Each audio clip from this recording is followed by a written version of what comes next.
how far you're willing to take it, right? And what you're able to apply with the tools that you are given.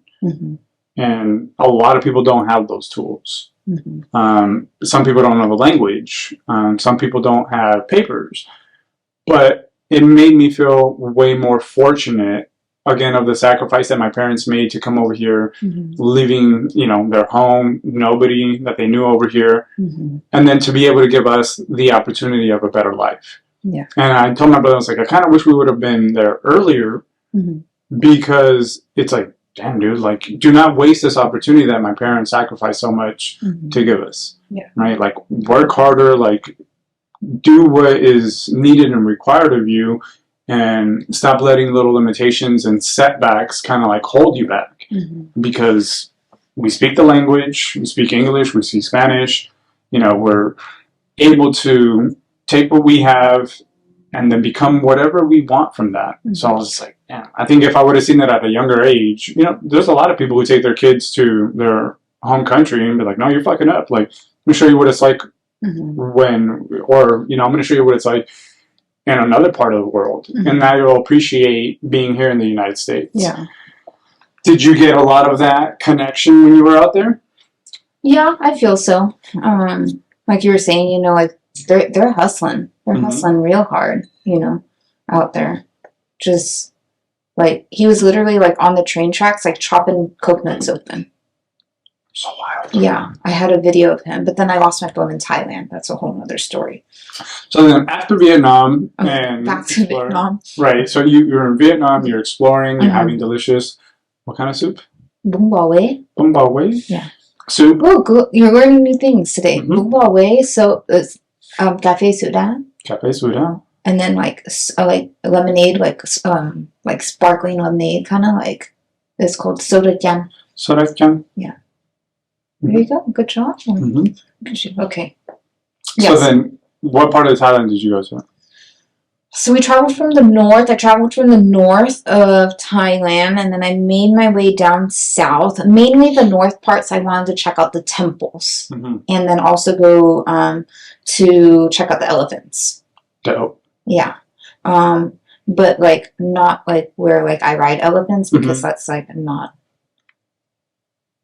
humane? Yeah, humane. Exactly. I was trying to find the word. That's not nice. Yeah, I'm like, that's not nice. I'm like, that's not nice. You don't want to ride elephants. But I got a whole photo shoot with them while just feeding them. So they're probably obese because I was not feeding them correctly. And they kept taking just chunks of bamboos out of my hand, like real quick. And so... I thought elephants eat peanuts. No. Kidding. Well, and they're afraid of mice. Maybe the ones at the circus.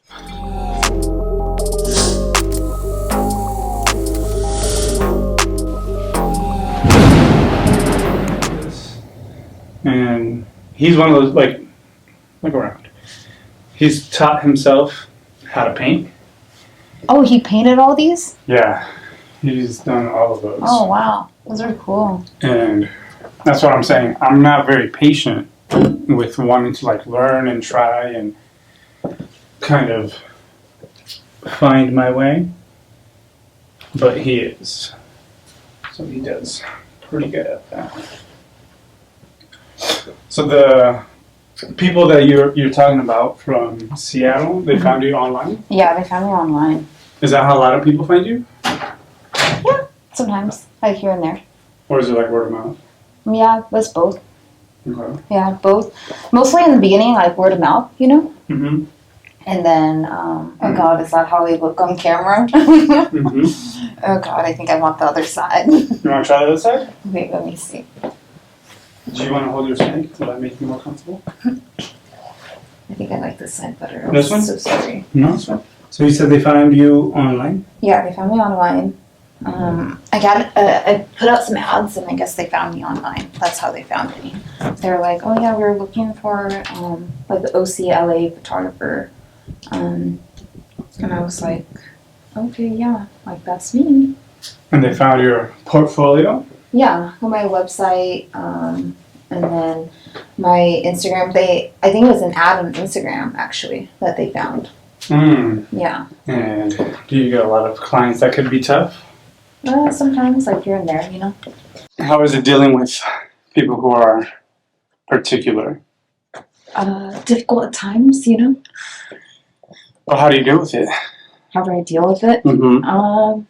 I think, like, really, like, you kind of just have to be patient. Again, I'm like, here we go, talking about patient, you know. I think we just have to be patient with them and kind of just, you know, like, be more accommodating is what it comes down to, I guess. Like, accommodate them, like, in what they want, but also still be able to, like, stand your ground.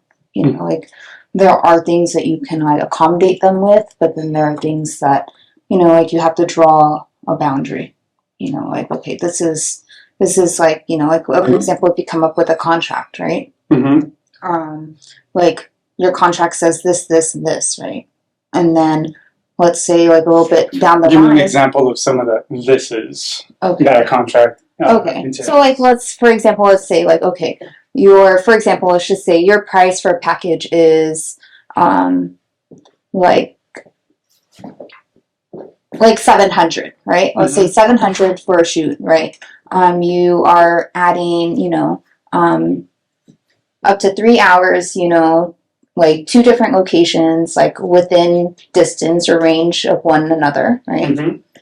And then you're including digital images with that, including film rolls as well, right? But you're only allowing, for example, let's say you're only allowing one roll, right? Which is like about 36 exposures, right? Whatever. So about that. And then they, like, later on, they sign that contract, whatever. And then later they come back and they tell you, hey, like, actually, you know what? We want 2 rolls, right? But you already set a price on that. You're saying, like, for example, let's say we said 700, right?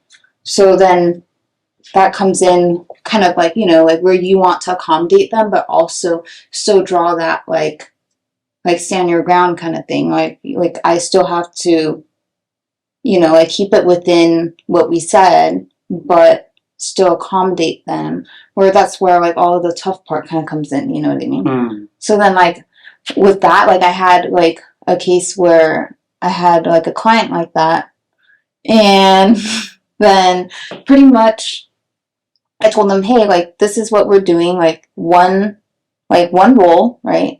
And then if you want additional rolls, then it's additional, you know. And they're like, is it really, like, $50 for one roll, you know? And I'm like, not for the roll itself, you know, but I mean, there's developing fees, there's our time of shooting, right? Like, all these other extra costs that's added, it's not paying for the roll itself, you know. And I think, like, sometimes, like, clients don't really understand that, you know, that photographers put in, you know, like, all these extra time, like, behind the scenes, you know, like, there's a lot of stuff that goes on behind the scenes. Like, just going back and forth with them is already taking up our time. You have to go into the dark room, turn on the red light. Yeah, and go, okay, the developing process, right? Of the film, right? But even then, like, even if we're not developing it for ourselves, like, and we're taking it out to a place, you know, it's our time having to drive to the place, drop off the films, pay them to develop it, all that stuff, you know. Yeah, it's how the food gets made. Let's say everything that goes behind. They're just waiting for the presentation of the dish. Yeah. This is like, I had to slaughter a cow back there. And it was bucking wild. And then I had to do all these different things that, like, kind of went along to give you the product. And they don't understand that. Yeah. So when people are, so I have a friend who's a photographer. I have plenty of friends who are photographers, you included. But I remember when he was getting married, right? A tailor. And he was saying, the tailor's like, no, like, I can't do that. You know, like, or that doesn't look good. And he's like, no, like, this is how I want it. Yeah. Right? And in certain professions, people are old school, and it's like, this is how it's supposed to be done. But he wanted it a specific way. In the photography world, are there people who kind of give you pushback and kind of want things a certain way? And as a photographer, you're just like, that's just not going to work. I think yes. I think in the beginning, like, you kind of, like, you want to build that clientele, so I feel like a lot of us photographers are like, okay, like we just want business, you know. So in the beginning, we're okay with picking up like whatever clients, like any clients we get, we're okay with it, you know. And then it comes down to when we're done with our editing and they don't like our editing style. And so I think that it's important to be a little bit more particular with your clients, you know, as you go further along, you know, because then you want your clients to be happy with the end result. And if you have a certain editing style, then like you want to attract that certain like clientele, you know what I mean? Yeah, I would imagine people select you because of the type of photos that you do, in part, which is the editing. Yeah, exactly. So, difficult clients. Yeah, difficult clients. But they found you all the way from Seattle, and they're making the drive? The flight. Or the flight. Yeah, the flight, the drive. And when you do the pictures, do you guys collaborate on ideas, or do you give them parameters, or they just kind of give you artistic liberty, locations, poses? So it's really, I give them inspos, you know, but I really, Hashtag inspo? Yeah, hashtag inspos, you know, Pinterest. Mm-hmm. No, but here's my Pinterest page. Yeah, here's my Pinterest page, and these are my inspos. But yeah, no. So I would like usually I'll send them some inspos, you know, something that like I think would like you know kind of match their vibe, you know. But I always tend to ask them like, what kind of vibe or what kind of style, what kind of theme are you kind of like vibing for? Like, what are you kind of feeling? You know, are you feeling kind of like desert vibe? Are you feeling bohemian? Are you feeling like beachy, like to, you know, you can go to the beach, you know, like there's a bunch of beach, but then like there's, you know, rocks at the beach, or like, do you want just a beach that's empty, you know, like an island looking beach? Like what, there's like a lot of different things, you know, that you take into account. And like these ones, like these clients, like they were very particular about what they wanted. They wanted a vintage convertible classic car in front of a mansion, like looking kind of European style. Do you facilitate that? Or it's like, you know, someone who has a car? So I'm over here. Okay. We're in OC. We're looking for a convertible car, you know, that's like very vintage, and we're also looking for a mansion as well. Anybody got that? Anybody? Anyone? Bueller? Anyone?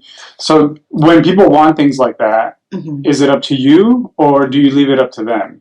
Are you like, I'm here to shoot your pictures and let's say recommend certain locations, or it's I have a car person, I have a mansion person? So yeah, it's kind of part of our job to also help well, at least for me, like when I help my clients out with location picking, you know, like I help them choose a location. And so I feel like it's my duty to like help them, you know, like pick a place.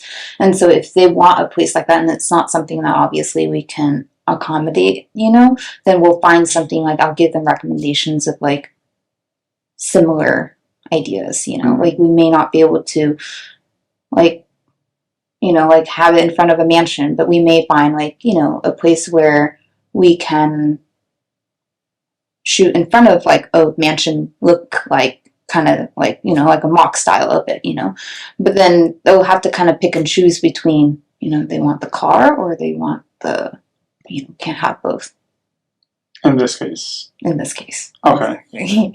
But you were also mentioning that you like to try to get to know them and try to tell their story through pictures.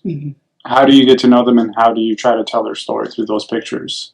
So, like, I guess I try to, like, pretty much, like, talk to them and, like, ask them, like, you know, like, how did you guys meet? You know, how, you know, like, just their story of how they've met each other. And I feel like when someone tells you, like, their story of meeting each other, especially if you're able to, like, not like just have a call with them, but have it like face to face, like a virtual like FaceTime call or something, you know. When you're able to see like another person's like facial expression and stuff, you know, it's like important because you can like tell, you know, like how like in love they are, or like, you know, like how happy they are, because like you can see it on their faces, you know, and like the look in their eyes, you know, like I think provides meaning and significance to what they're saying. yeah, exactly. And do you have like a list of questions that you ask them? Or is it just kind of depending on the person? I think depending on the person, you know, and kind of like, because some people, like, I feel like they're a little bit more open to like telling their story, whereas like some couples, like, they're kind of like a little bit closed offish, you know, like standoffish, not really like wanting to open up that much. Then like I'll just try to get out as much as I can just to kind of get a feel of it, until when I meet them in person is when I kind of like really like talk to them a little bit more. And sometimes they're more comfortable like in person, like actually meeting me in person, talking to me, and then like then we shoot, you know. Going from there. Yeah. Mm-hmm. How did you get into photography? Because I know. How did I get into photography? Yeah. Okay, so I'm like, let's back up. So 2020, I graduated with my bachelor's, and that was in teaching. That's true. Yeah. Mm-hmm. And then... Where'd you graduate from? Cal State Fullerton. Yeah, and then I was going to go back to school to get my master's, and then get my credentials in teaching. I started substituting, and then I didn't really know exactly, like, I kind of felt lost, you know, and it was also in the middle of COVID as well, so everything was kind of changing, everything was different. And so I wasn't really sure exactly what I wanted to do. And then someone really special to me gifted me like a camera. And then I started picking it up and then started shooting. What did you want to teach? Elementary. Little kids. Yeah. And little kids. It fell on you. Yeah, it's tough. It's tough. I think like, you know, kids are fun and stuff, you know, when you see them, but then when you come into a classroom like every day, like Monday through Friday, having to deal like a whole day with like 30-something kids that are not your own. I mean, like photography fell upon you. Oh yeah. But also, yeah. Oh yeah. Yeah, I'm like, yeah. No, teaching just... And your snake is coming alive. No, it's not. Should we take her out? Yeah, you can. Oh, she is moving. Oh, shoot. You're like, no, she's not. I'm like, yeah, I'm positive she. Oh, God. I thought you were kidding. Mm-mm. Wait, did you want to see her? Yeah, we can. There's a snake in here.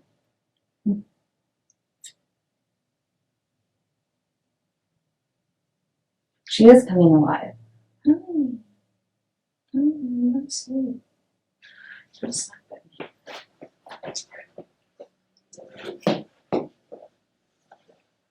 And what kind of snake is that? She is a ball python bumblebee. Hold it. Yeah, there you go. How old is it? Nice. You want to hold her? Not particularly, but I will. What, just here? Hold it? Okay. Ooh. Yeah, you continue to hold it with me. Okay.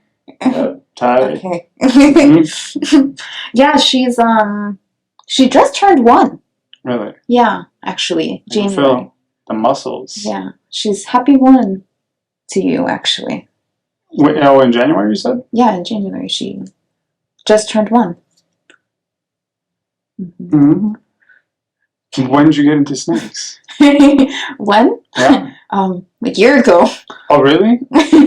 Yeah. So you just... I went to a reptile convention center, and then I saw her, and then I said I wanted her, and it was funny because she was the first snake that I looked at, and then I went all the way around the convention center, looked at a bunch of other snakes, and I said, okay, I want that first one that I saw. Yeah. And what, like, you just play with it like that? Well, no, she's just a little uncomfortable right now, so she's slithering everywhere. But usually she's in a ball or like, this here. What does it do all day? It just sleeps. It's a ball python. That's why they're in balls. Are they the sloths of snakes? Just sleep? Yeah, they sleep. You sure you want to hold her? I'm positive. Good. Maybe later. Okay. I touched it. That's... Yeah, she actually, if you look closely at her eye, one of her eyes, she's shedding, but usually she sheds in one piece, and snakes have this, like their skin wraps over their eyeball, but it didn't shed fully. Do you see that? I mean, I see one eye right now. Look at the other eye. Oh, okay. Do you see how one's, like, dried? Like, there's a dried skin on it? Need sunblock. No, it needs to peel. I have eye boogers. It needs to. And when you wake up and you gotta do this? It needs to peel, is what it needs to do. There was a kid in my 7th grade class who used to call it sleepy sand. Sleepy sand? Yeah, I'm like, you got stuff in your eyes. And they'd be like, oh, it's sleepy sand. That's funny. Yeah, no, she needs What do to you feed peel. it? What do you feed it? Would I feed it? Yeah. Oh, I don't think you're ready for this. You should, mice? Yeah, Oh, but like live ones. Yeah. Oh, okay. All right. What did you think I was feeding it? I don't know. Mice. Okay. Yeah. Okay. Like, well, no, because some people feed their snakes like crickets. oh, okay. Yeah. No. Pinky in the brain. That's what you're feeding it. Right? No, White mice. no, that was when it was a baby. It eats the rats now. Oh, okay. So it went from motorcycle mice from Mars to Master Splinter. Yeah. How often do you feed it? Once a week. Just once a week? Sometimes twice a week. It's And- just because the reptile store that I go to, it's I don't know if you're familiar with probably not because you're afraid of snakes, obviously. Do you like other I'm reptiles? not afraid of snakes. I just don't. I'm not like Big fans? yeah. Okay. Like, So what about other reptiles then? I'm indifferent to them. I'm not like, ooh, let me go touch them and stuff like that, but I'm not like afraid of it. If there was a big ass snake, I'd be like, oh, right? But She's like, little. yeah, She's a baby, that's why. yeah, you said she doesn't bite. Yeah, she doesn't bite. She doesn't even have teeth. Yeah, sure. Yeah. See? Cool. Yeah. But like, I don't know, I think just reptiles in general that, they're like scary. The texture, like. Yeah. Okay. But like, again. Oh, okay. What? It just has a long ass tongue. Oh, that's how she smells. Yeah. I've seen National Geographic. Oh. Anyway, so the Jay's Reptile Store is the place I would go get like rats and mice for when she was younger.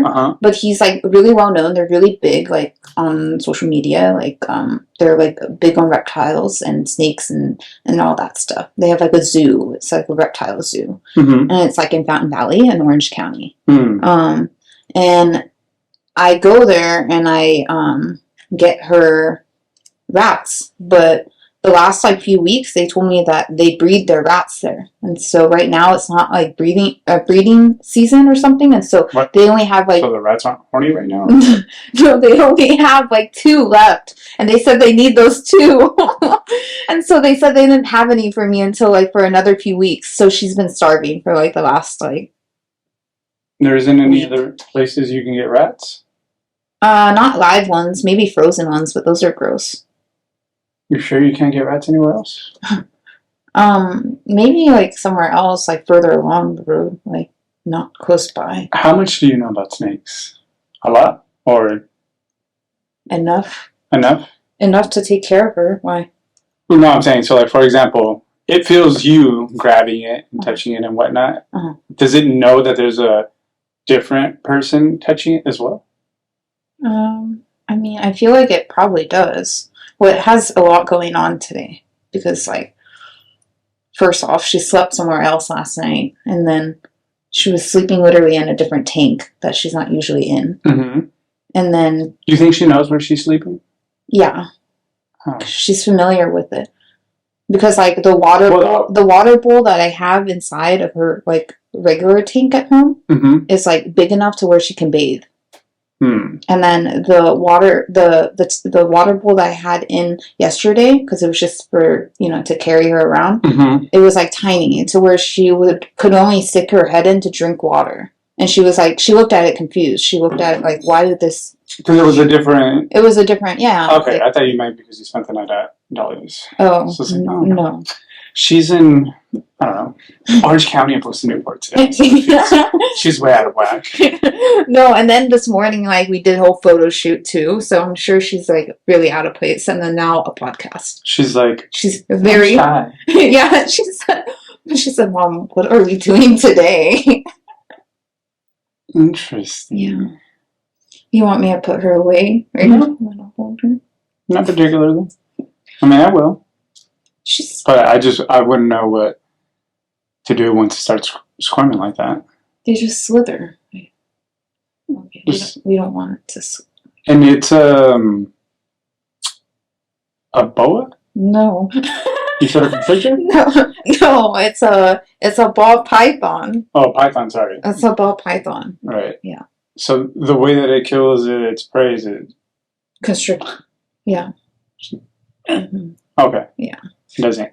No. Interesting. Yeah. So when it kills its mice, how many do you feed it? Oh, the mice? Yeah. The little ones? Yeah. I don't feed it that little. Well, rats. When it was younger? Rats. Oh, rats? When it eats. Oh, 1 or 2, depending on the size.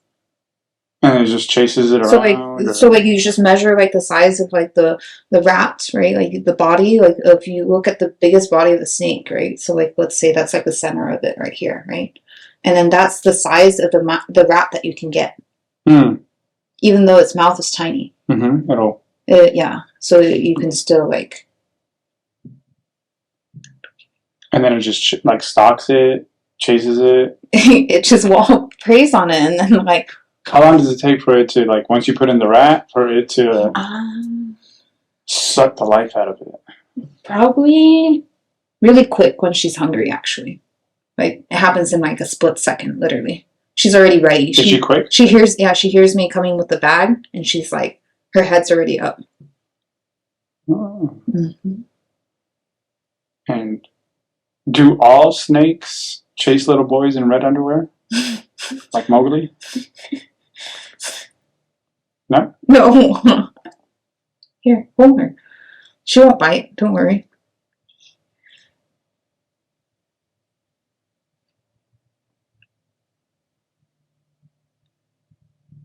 You really don't want to hold her.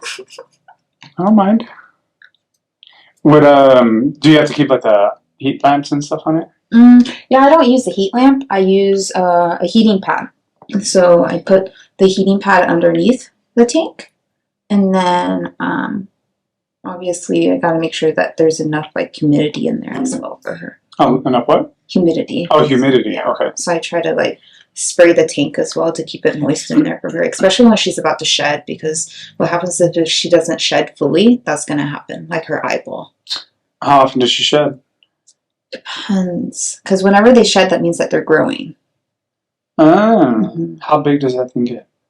How big? Yeah. Probably double or triple of her size right now, which isn't that big. How big? Can you extend it? Probably from fully, maybe from over there, from where you are to over here. She's not that long right now. Let's see. Look, this is her tail part. Let's try to extend her out. She's not that long. 2 feet? Maybe. Bigger? Maybe. 2.5? Yeah. Interesting. What'd your parents say when you got that thing? My mom doesn't like it. No? No. She's like, what is that thing? She's like, I would never touch that thing ever. Yeah. Yeah. Does your snake feel neglected? Huh? Does the snake feel neglected? Mm-hmm. Interesting. What's the snake's name again? Princessa. Princessa? Princessa. Princessa. How'd you pick that up? How did I pick it? Yeah. I don't know. Thought she looked like a princess, so, Princessa. You thought she looked like a princess? Yeah. What kind of princess? Snake princess. Gotcha. She's beautiful. I mean, look at her. She is. Yeah. Have you seen her eye color? It's beautiful. No. It's like great. Let her look me in the eyes yet. Here. Might try to hypnotize me. Oh. See? Her eyes are like green. Mm-hmm. She's beautiful eyes. Interesting. Do you have any other pets? No. I used to have a turtle, but then it died. So you like reptiles? No. No? Not particularly. Is a turtle a reptile? Good question. How did it die? Did it die or you killed it? No, I didn't. I'm kidding. I didn't kill it. I think it died. I got it off the streets of LA. In the sewer? Was it eating pizza or what?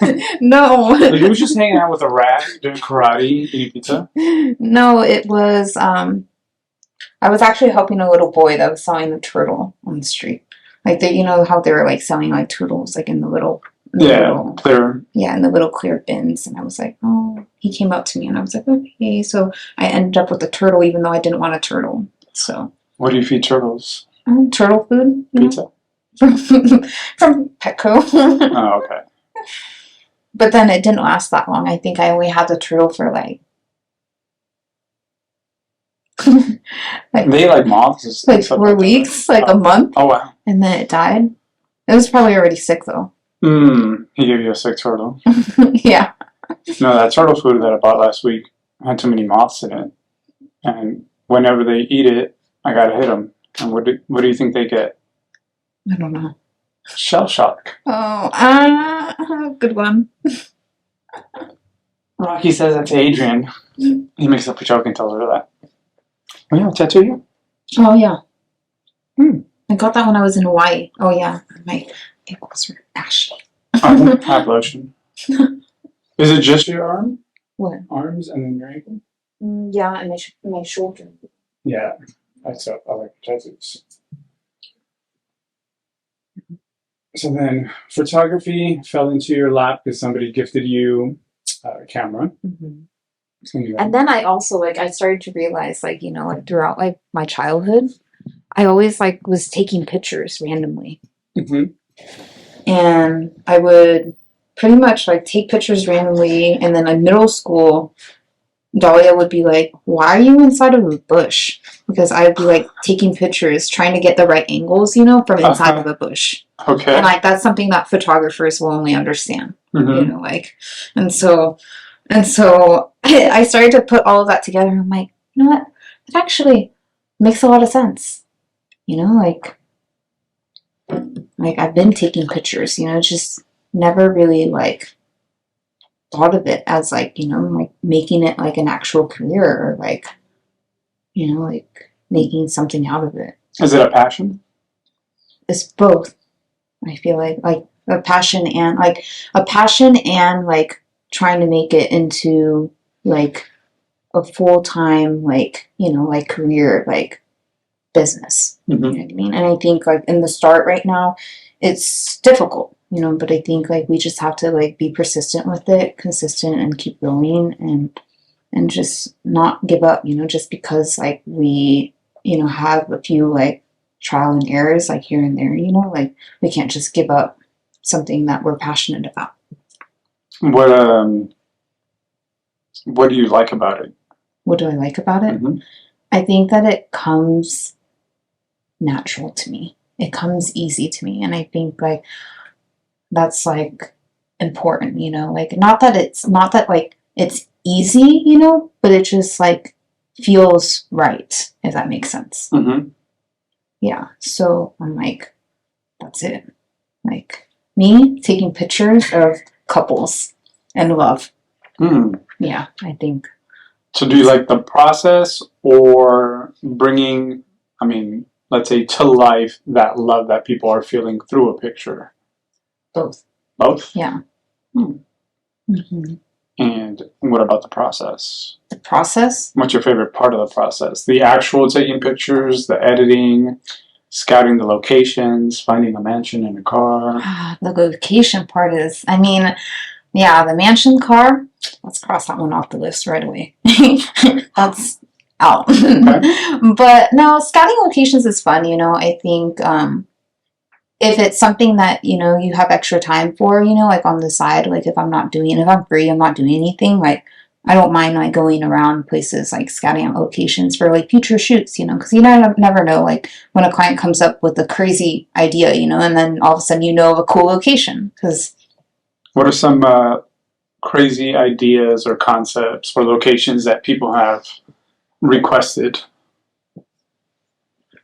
the the mansion, Just, the car in front of it. mm-hmm. I think. European style looking, you know, but we managed, you know, like we were able to take them out to Pasadena City Hall, you know, and we were able to get like awesome shots over there. You know, they have beautiful buildings out there. Yeah. Is it difficult to direct people?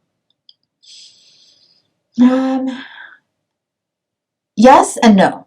So yes, because you know most people are not models. Mm-hmm. Most of us are, you know, we are very camera shy. We're not very like, you know, like we become stiff, you know, in front of a camera, especially when it's a photographer you've never met before, you don't know them, and they're telling you to smile and do all this stuff, you know. And that's why, like, when it comes to like capturing pictures for my clients, like I don't really make them pose. I give them prompts instead. I give them prompts and then I allow them to be natural, like to just be themselves while acting out those prompts. And then you just capture that in a still moment. I think that's the best way to do it. Yeah. And then while I add on, you know, obviously if we need, you know, other poses and stuff, then I'll slightly pose them, you know. But for most of the part, I think I love like the candid shots, you know. Okay, Princessa. Like the candid shots, you know, the candid shots, like the in the moment kind of thing, like where there you get the natural like smile, the natural laughter, like the genuine like connection between like the couple. You know? Like, I think that's the beautiful part of like capturing those photos. Those are the ones I like. Mm-hmm. Yeah. I don't like taking pictures. Mm-hmm. Like stand there and smile. Like it's awkward. It's inauthentic. Yeah, exactly. Right? Like yeah. Or it's like a forced smile. Correct. Exactly. Or like a force, like you said, pose or something like that. But those, I'm not paying attention. Pictures over here, or those, like you said, those interactions where they're maybe acting out a prompt or doing something like that, and then you can capture that moment. Yeah. Those are, I think, more of an insight, a window to what that person or those people either feel for each other or how they're feeling in that moment. Which, if it's engagement photos that you're taking, engagement photos. Yeah, it's captured better in the way that you're trying to do it, in my opinion. Yeah. Which I don't know shit about pictures, photography. Again, you've been out with me, and I'm just like, this one? Like, no, your lens is on, and I'm like, but that's dope. It's definitely an art form. I feel. Yeah. When people have a certain style of editing or shooting, and then you can have a subject, whether it's a person, whether it's a landscape or a building, and then you make it your own and your interpretation of how you see that art form, and then you bring it to life. Yeah. Pretty dope. Is she gonna try to eat you? No, she's just trying to be comfortable. But is she like a?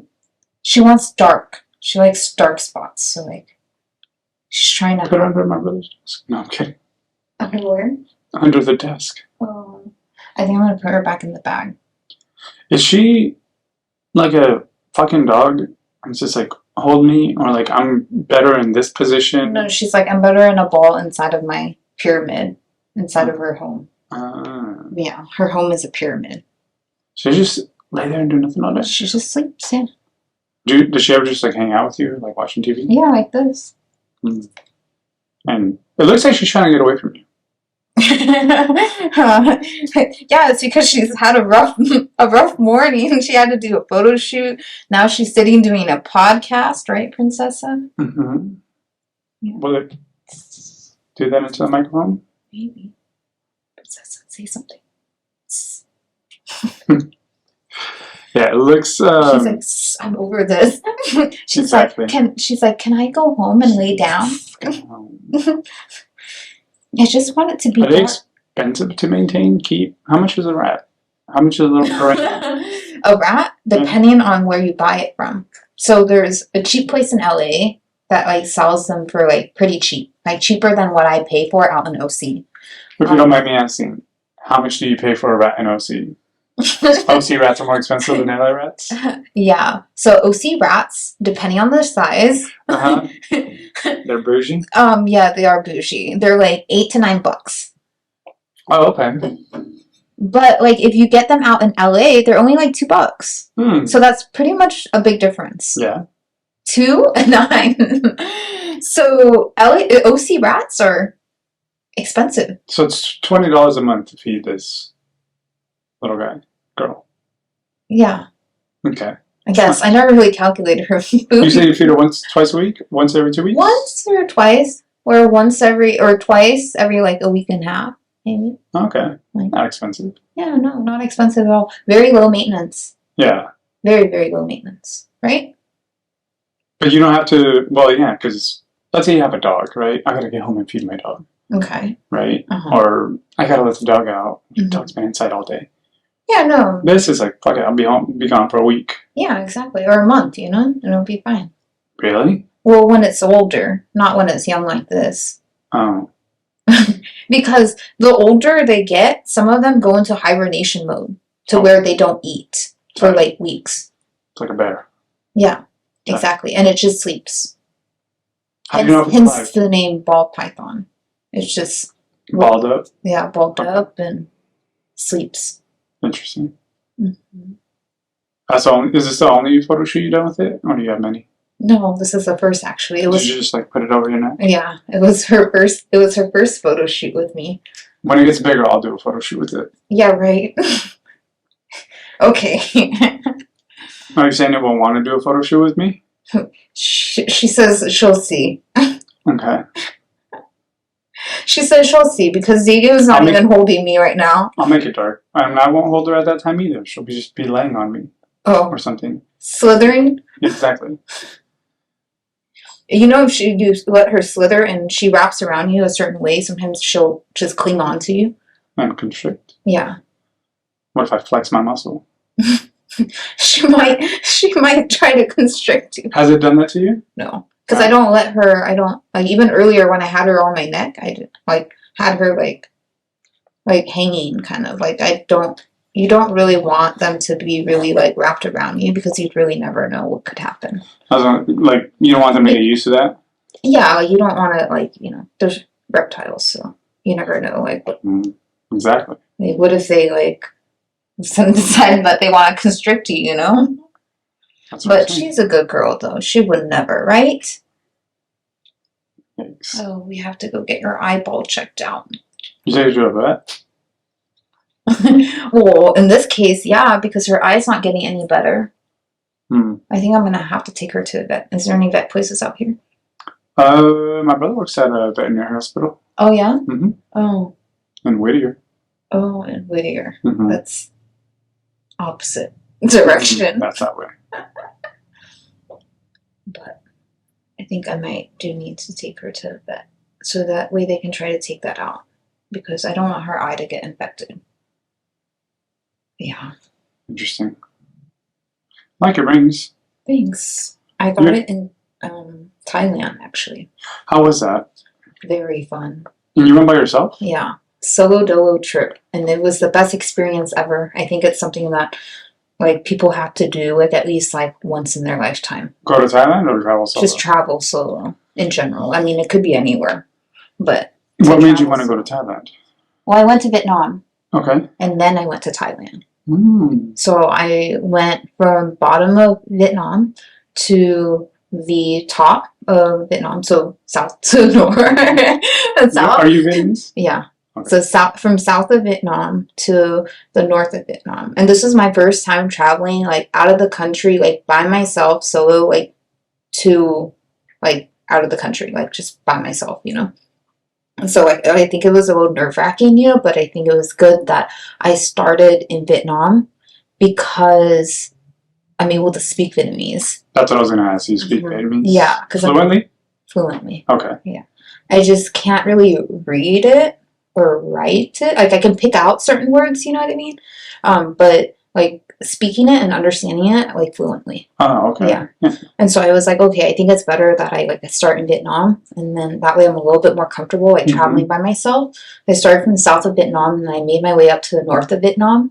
Oh, and my recommendation is to go to north of Vietnam. Way better than the south of Vietnam. What's the difference? I think the north has just way more scenery. Like if you really love the mountains and stuff, like the rice fields up there, like just a bunch of stuff. Like the south is kind of a little bit more, like just city life, you know, like not really like scenic. Yeah, I'm not really a big party person either, so like there wasn't really much for me out there. I feel like so like going towards like the middle of Vietnam and then up north of Vietnam is really nice. Like if you're like wanting to look like go like for like the scenery, like the nature, the outdoors, like stuff like that. How many days were you in Vietnam? So I was there, let's see. I was there beginning of August. I was there for 2 weeks. What? That's a long ass time. Oh, I was there for 2 weeks. With family? No, by myself, remember? No, I understand that. Like, okay. Did you go visit family? I know you traveled by yourself. No, I didn't visit anyone over there. Okay. So just 2 weeks? Just 2 weeks. I was pretty much backpacking, but not really backpacking because... You didn't have a backpack? No, I did have a backpack. It was full of gears, like okay. camera gear.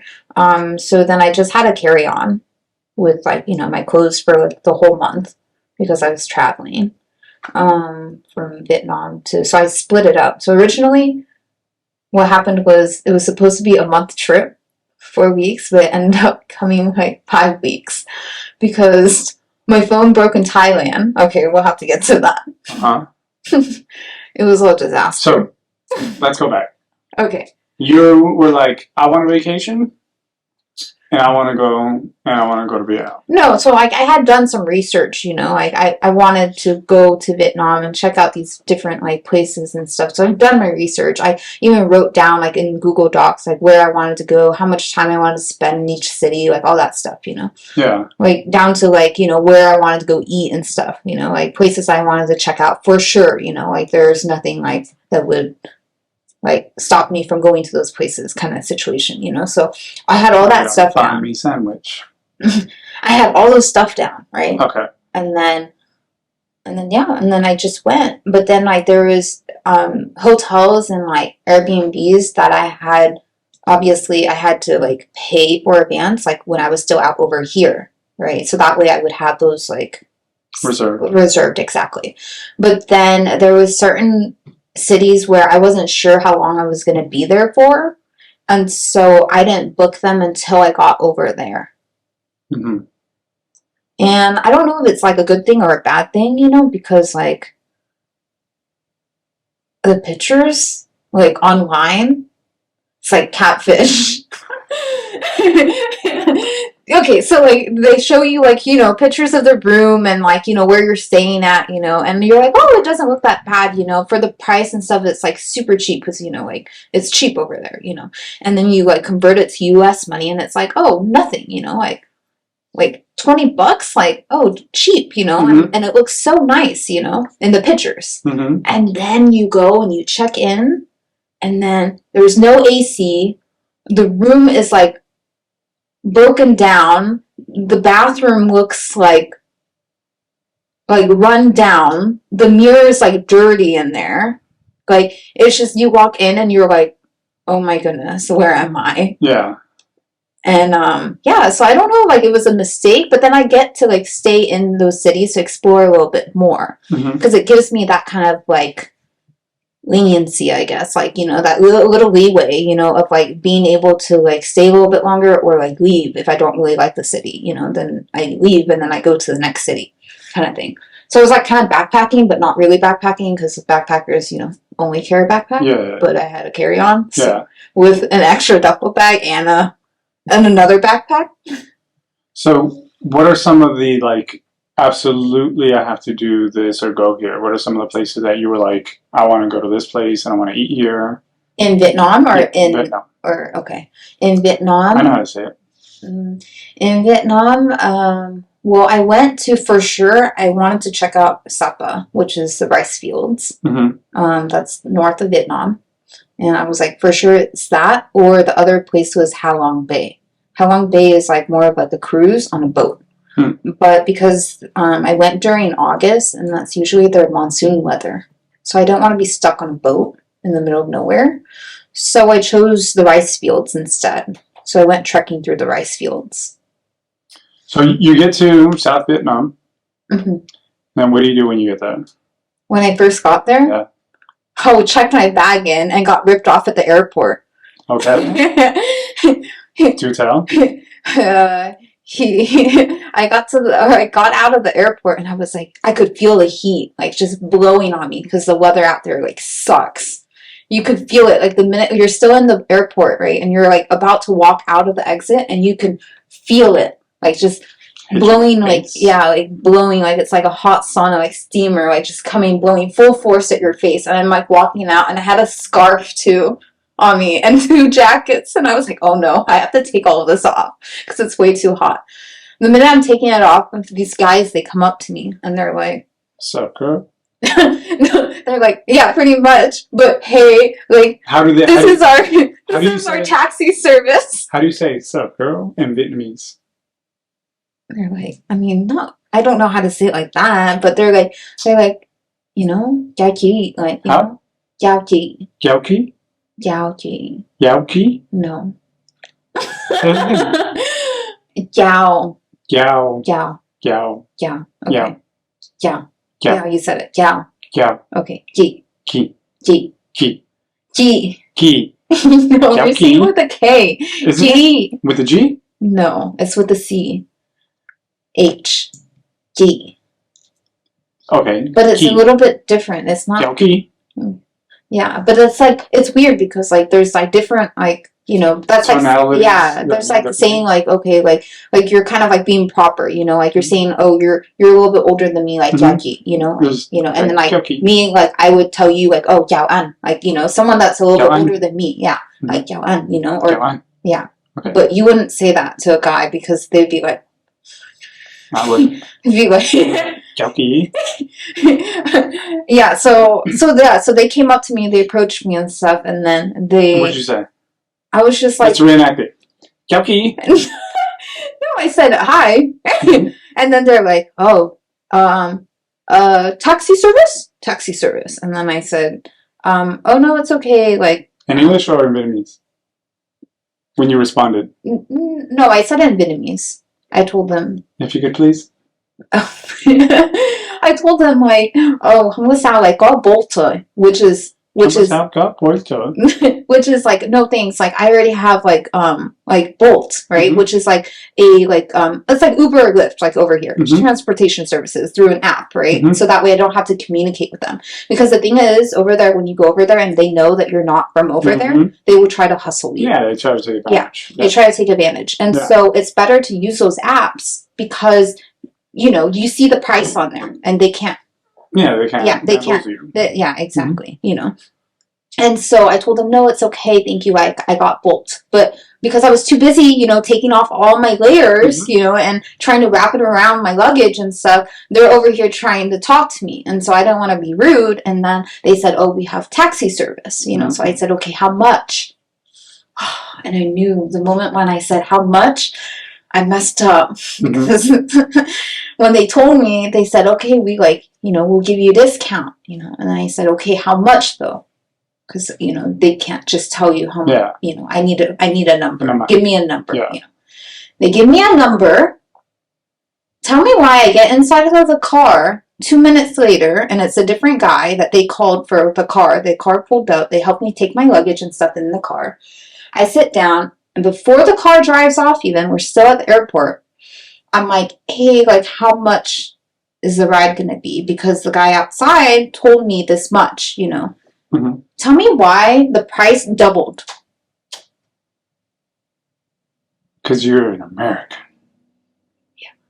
And I told him, I was like, that's weird. I said, the guy outside just told me a different price. And then he said, oh, I don't know. He told me how much, and I'm just the driver. And I said, I done fudged up. Mm-hmm. I was like, that's it. And I was like, that's the last time I will order a taxi, like, service, you know. And from there on, like, the whole trip, that whole month, I just ended up using the app. Mm-hmm. Okay. So you get to your first spot. Is it what you expected or no? First spot, okay, so they have, like, a lot of the, like, you know, like, when you're traveling out of the country, they have a lot of, like, places that are, like, hostels, you know? Mm-hmm. But they have, like, hostels where they're not, like, dorms, where they're, like, individual rooms kind of situation, you know? And so I got one of those, and it was, like, in a hostel, but, like, an individual room kind of. And it was as expected, you know. It wasn't anything like, whoa, like, you know, but it was just so I could kind of recover from the long flight because I had a layover. I was just kind of tired. I just needed somewhere to just, like, sleep for the night. Mm-hmm. And then, like, check out the city for a little the next morning, get some breakfast, get coffee, or, you know, I don't drink coffee, but, yeah, but you know what I mean? Yeah. You know, sweet Mm-hmm. coffee, sugar coffee, you know, sugar coffee. Vietnamese and then, coffee? Yeah, Cafe Soda. Cafe Soda? Yeah, that's what Vietnamese iced coffee is called. Did I say correct? Yeah. Cafe Soda. Cafe Soda. Yeah, there you go. Mm-hmm. Good job. I can mimic things pretty well. Okay. I'm like, we'll be in. And then, yeah, so then the next morning I woke up, I pretty much just explored the city for a little, you know, checked out. There was a few things, like there's like a market kind of place, you know, where you could like check out like. Is Vietnamese dangerous? Vietnamese. Is Vietnam dangerous? I'm like, dangerous? Yeah, they got a snake in them. No, Vietnam, I think certain parts, but most of the parts that I went to were like touristy, so I don't think that it's like dangerous. Okay. You know, because it was touristy areas. Like there was a lot of people, you know, like around and stuff. Mm-hmm. I think you just have to be really cautious, like if you're traveling around like by yourself solo, especially being a girl. Mm-hmm. You just have to be really cautious of your surroundings and just, you know, just be on top of it. Like just still have fun, you know, but like be cautious of your surroundings. So explored one city one day. You were there for one day? Yeah, literally. And just then? one day. The next day I was packing up my bags. And then did you say Kelki and then get a new taxi? No, I didn't get another taxi. I did Uber, not Uber, but you Bolt, know, yeah, Bolt, or there was another app actually. I forgot what it was called that I used. And then you go to a different city? Mm-hmm. And then, so what's the first city you went to? Oh my gosh, this was like 5 months ago. Hang on, let me try to remember. Right, so you went. let me grab. Hang on. How long is the flight? Sorry, wait, hang on. Can we cut this part? Well, just. Huh? Well, okay, I'll edit it in post. Okay, yeah. It's like, no, I won't. I'll just wait. Sure, hang on to it for a second. Nope. Sorry. Can we pause this for a second? Oh. It's because I asked Olivia and Kevin if they wanted to get dinner, and then that way I don't have to go to Universal Studios tomorrow. Because it's so far, and I don't want to make a drive. I'm going to tell you, we're, my friends are going to go to a brewery if you want to go afterwards. Well, maybe. What if we invite them? Yeah, it's fine. Oh, but they had the baby. You can take babies to brewers. Oh, yeah. Mm-hmm.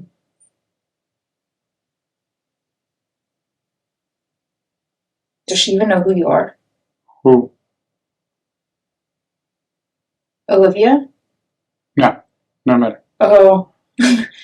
Oh my god, the other day, you told me, you're like, oh, my cousin, Lucy, and I was like, why does her name sound familiar? And then I was like, wait, I remember now. It's because when I went to Kevin's baby shower, she was the girl that came up to me and she was like, wait, you're Julie, like from Instagram?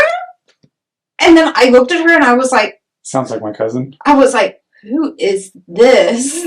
I looked at her and I was like, and then Kevin was like, oh yeah, like, you know, yeah, she's Julie, you know, and she was like, oh, nice to meet you. Like, so sorry, I didn't mean to like scare you like that. I just see all you on Instagram. And then now I was like, it all makes sense because your guys' personality. Yeah, she's hilarious. You can keep looking. He's cool. Here. You look so scared of her. Here. I'm not. You should lay there. No, you can lay there. The only thing is that they don't... I don't want to threaten it. I don't want it to feel threatened by my dominance. She was actually here yesterday. And then she was talking with my mom today. Oh. Yeah. Yeah, no, I was wondering who this girl was at the baby shower, and I was like, why is she literally came up to me and she was like, wait, you're Julie from Instagram? And I was like, I'm not famous or anything. I was like, You should start going with that. Julie from Instagram. I don't know which Julie you're talking about, but I was like, and she goes, you're Kevin's friend, aren't you? And I was like, yes. And I was like carrying in this giant box too, like for their baby shower. Like, and she was just like mid. Yeah, and she's like, oh. Yeah. I was like, okay. And she was like, do you need help? And I was like, yeah, kind of. Love that little girl. She's cool. Wait, hang on, sorry. I was born here, but then I was like, I want to go explore. Have you ever been to Vietnam prior? No? Never. Okay. Yeah. And my whole family's from there, though. Right. Like everyone. Like my mom, everyone is from there. I was just over here. So I think, like, I wanted to kind of go explore, like, just the culture, you know, and just... obviously, things are way different now, you know, because, you know, everything's, like, remodeled, and it doesn't look like what it used to look like. My mom even was like, oh, you should, like, go, like, to our old house so you could check it out, you know. And I'm like, well, I'm sure, like, you know, people bought it and stuff, and, like, they've remodeled it and made it look different. Like, nothing looks the same anymore. Even now, like, even when I showed her the pictures of when I went and I sent her videos and stuff, she was like, what is that? You know, and I'm like, oh, like, they just made it, like, a few years ago, you know, and she's like, oh. And she's like, what is that? You know, like, there's this big place in Bana Hills that they opened up, like not too long ago. My mom was, like, surprised. She was like, what is that place? Like, it's, like, a huge, like, amusement park, like, kind of like Disneyland. Like, our version of Disneyland, but, like, their version of Disneyland. Yeah. Got it. Okay. But, like, way bigger. Like, very big. Like, probably California Adventure plus Disneyland, like, all combined. You went? Yeah. Do you like Disneyland? I like it. I haven't been there, actually, in, like, a while. What's a while? Like, since, like, I want to say, like, 2019. I guess. But before that, it was, like, 10 years. Oh, yeah, same. So before that, it was, like, 10 years, and then the last time I went, it was because my friend, she wanted to go. And she had a pass or something, but it was going to expire or something, and she wanted to go. And so I just got a ticket or something, and we ended up going. But you're not like a magic pass holder? No, I just got a ticket for the day. Okay. Yeah, and then we just went. And that's why, like, I don't go, like, often. Tickets are so expensive. I'm like, I don't know if it's worth it. You know what I mean? Like, I don't know. I feel like, you know, like, with, like, amusement parks like that, I feel like if you go, like, all the time, it kind of gets... No? I don't like it, personally. Just in general? To each their own, you know, if people want to go, it's fine, whatever you're into. Yeah. I'm not huge on amusement parks in general. And my brothers and I didn't grow up on Disney. Like, yeah, I've seen, like, a lot of the movies or whatever, but it's not, like, nostalgic for me. Yeah. My parents took us when we were little. You know, we've been and stuff, but people love... Yeah, I know people that... Yeah, I know people that... And I get it if you have kids, but, you know... Passes are expensive, though, nowadays, and I'm like, I just don't think it's worth it, to be honest. And again, for me, no, it's not. And I don't care about, like, the annual pass or... People would tell me, well, you can't drink at California Adventure. So? You can drink anywhere else. Yeah, so, you know, pay $15 for a beer. Like, Yeah. And I know that there's a lot of attractions as of late that maybe I'd be interested in. Yeah. Like the Star Wars or certain like things. the newer ones. Yeah. Yeah. So that I feel like it's like cool to go like every like now and then, like every like like every 10 years maybe when they have a new attraction or something, just to have experience, But then like if you go like every like if you have a pass and you go all the time, it kind of like it's the same ride. Like I don't. Again, not for me. Amusement parks in general, it's a lot of walking. My back hurts. There's lines. Oh, you can get in front of the line pass. Or it's not for me. Yeah. Right. But again, to each their own. Yeah. It's just I'm real good on that. So Yeah. you want to go to Disneyland? Absolutely not. Yeah. I go people tell me like, I gotta see if you told me right now, like, hey, I have an extra pass, I'd go with you. Yeah. Right? Yeah. But to frequent it, yeah, or like to go out of your way to like, absolutely not. Maybe in like 10 years or whatever, like from the last time that you went, if you haven't been in a while and you want to like go again, like then like maybe if they like came out with a new ride or a new attraction or something. For me, no. No. That's gonna be a. You're like, no, that's gonna be a no. Yeah, because the rides at Disneyland aren't like fast rides or they're kid rides. Yeah, right? They're a little bit like slower paced. Yeah, and then so people ask me like, oh, do you like Six Flags? No, it's on a mountain. You got to walk everywhere. And are the rides a little bit faster and scarier? Like sure, but like. I'm not a roller coaster. Like, I'll go on a roller coaster. Yeah. And even though I'm afraid of heights, like, I go on roller coasters. Oh, you're afraid of heights. I am. So you never go skydiving? I've been skydiving. Oh, you've been skydiving, but you're afraid of heights? Yeah. Were you forced into going? No. You just, like, willingly, like, the Hunger Games, I volunteered to go skydiving even though I'm afraid of heights? I have a healthy fear of heights, but every time I have an opportunity... I will, and whoever said facing your fears is how you get over them, fucking liar. Because I've tried time and time again. Again, every time there's an opportunity, like if I'm at a hotel, I remember one time they upgraded us to like, I don't know, like the 30th floor when we went to Vegas. If the window is there, like right where we're at, already right here, I'm already like... Really? And I'll inch my way, but I'll force myself to go to the edge, to be at the balcony, like look over, and I'll force myself to stand there for like 5-10 minutes.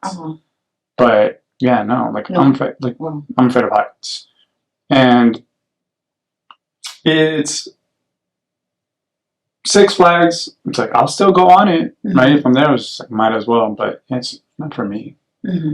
Not appealing to me, but. Yeah. So they have a very big Disneyland. That's what you were saying. Yeah. Oh, yeah. Back to what we were saying. Yes, they have a very big Disneyland. So you went to a city, you went to Disneyland, you went to the north, and then how long were you in Thailand? So I went to Ho Chi Minh City. Oh, wow. Real quick. Ho Chi Minh City, and then I went to Dalat. And then from Dalat, I went to go to Da Nang. And then from Da Nang, I went to... I went to Hoi An, and then I went to Da Nang. And then from Da Nang, I went to Hue. Hue? And then from Hue, I went to Ninh Bình. Ninh Bình. You'd like that Ninh Bình place. It's like the mountains, and then you have to hike, though. But you hike up, and there's like 2 steps, or not 2 steps, but there's like 2 different pathways. Like, so one leads you to like a dragon-looking like kind of like statue. It's like this long statue along the mountainside. It's really beautiful. And then the other side is like a pagoda. Like shit, dope. A giant one. Yeah. And people like love to go there and like take pictures and stuff. I actually got a really cool shot there. But very crowded. So if you want to go there, you have to like either be staying at the resort there to get there early, like before sunrise, or wake up super early and drive there. But it's a little bit, it's not in the city, it's more like in the middle of nowhere, so you'd have to wake up early. And when you're going to these different cities, what are you doing there? Like, what's your form of exploration? Kind of exploring, like, just all the sceneries, like, the different places. Like Is it so when I travel, Mm-hmm. whether it's alone, I've traveled alone, like let's say locally, right? Like within the United States.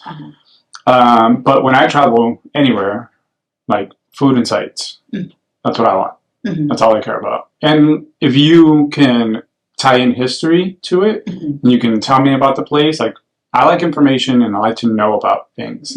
So like for me, that's like priority. I don't pictures. Right, because that's your artistic outlet. When you're going, is it like, I want to see places that I can take pictures at? Basically. Okay. Yeah. Not like Instagram, like, you know, like not like, you know, not like that, you know, in that sense, but more of so like just beautiful scenery. Like I love like just beautiful places, like places that are beautiful, especially like Vietnam. Like Vietnam was really nice. Like I think just knowing that like, you know, like my family came from there, you know, and how beautiful that place is, you know, and like a lot of those places like have been there for a while, you know, and so it's just nice to see it in person. Yeah. Did you connect with Vietnam? Vietnam? Yeah, I did. I think I liked it a lot. Between that and Thailand, I honestly think I liked Vietnam better. What was your connection, or what did you feel when you went to Vietnam? I felt connected to their food. Their food was so good. And they have this, I don't know if you like soup or not, but there's this soup thing called bún bò Huế. Bún bò Huế. Bún bò Huế? Yeah. And it's so good. It's like this spicy, like soup. It has like noodles inside of it. It's got some meat, and it's like spicy though. Yeah, but really good. And it comes from Hue, which is a city in Vietnam, and they're very well known for their bún bò Huế. Bún bò Huế? Yeah. And I actually ate it over there when I was in the city. I literally just picked a random place out in the street. She was out on the streets and she was like, "Bún bò Huế," and I had just gotten off of a sleeper bus. Oh yeah, I took sleeper bus for the first time. It was very interesting. What's a sleeper bus? So it's like a sleeper bus, literally. So you sleep on the bus and you can lay down in the bus. Like you have your own like little like nook. Yeah, like little section area, and you like have a little curtain too. You like close it, and then you like sleep, and then next morning you wake up and you're in a complete different city. Yeah. When I traveled, like I used like everything, so that way I could kind of like did flights, I did sleeper buses, I did Bolts. I went on the little mopeds with the people, you know, so that way like you could get like the full experience. Exactly. I'm not really a big fan of the sleeper buses. I think that's good for if you're commuting. If flights are expensive, you know, from one city to the next, then it's a good way of commuting because it's not that much. Like it's really cheap for sleeper buses. And then you could just sleep for the night, save a hotel as well. And then you're in the next city. Yeah. And then you get a hotel, obviously, in the next city. And then, you know, clean up, freshen up, and ready for the next day. So then you had soup, and you feel like you connected with the food. What about like the overall culture? Yeah, the culture as well. Like the temples and stuff over there are religious. My family's Buddhist. For me personally, I wouldn't say that I'm like religious. If somebody were to ask me like, well, what do you like identify as for a religion? I would be like, I'm Buddhist, you know, because my family is Buddhist. But I am like open to like, you know, like. You're not like a practicing monk. No. Right. Like, can people like have multiple religions? Like, is that a thing? Can people believe in like more than like, you know, one religion? I think they can. Okay. Yeah. Like, I mean, like, I have like an aunt and uncle, like, who, like, my uncle is Buddhist, obviously, because I said my family is Buddhist, right? But like, my aunt, she's Catholic, you know, and so when they got married, they're both doing both religions. So they'll still go to the temple, both of them, and then they both go to the church. And they do both things. But yeah. So you went to the temples and you connected with the culture. And was it So when I went to El Salvador, which was recently, right? Mm-hmm. I was born there. When did you go? December 10th. Oh, recent. Yeah. Like Mm-hmm. recent. Oh, yeah. Okay. So I was there for like almost 2 weeks. Okay. Right? Uh-huh. And one of my friends asked me, she's like, do you feel like connected to like the culture Mm-hmm. of El Salvador? She's like, because when I went to the Philippines, she's like, I kind of really didn't. Mm-hmm. And I was like, no offense. I was like, I'm way more Salvadoran than you are Filipino.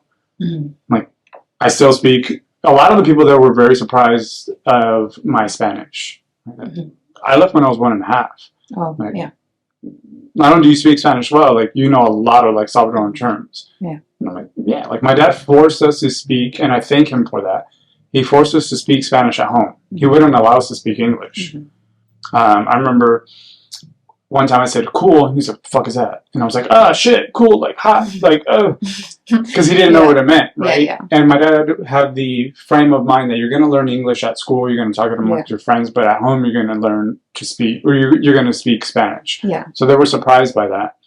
And what I was telling my friend is, I have a way greater appreciation for the sacrifice that my parents made at the time of deciding to leave their country, mm-hmm. right?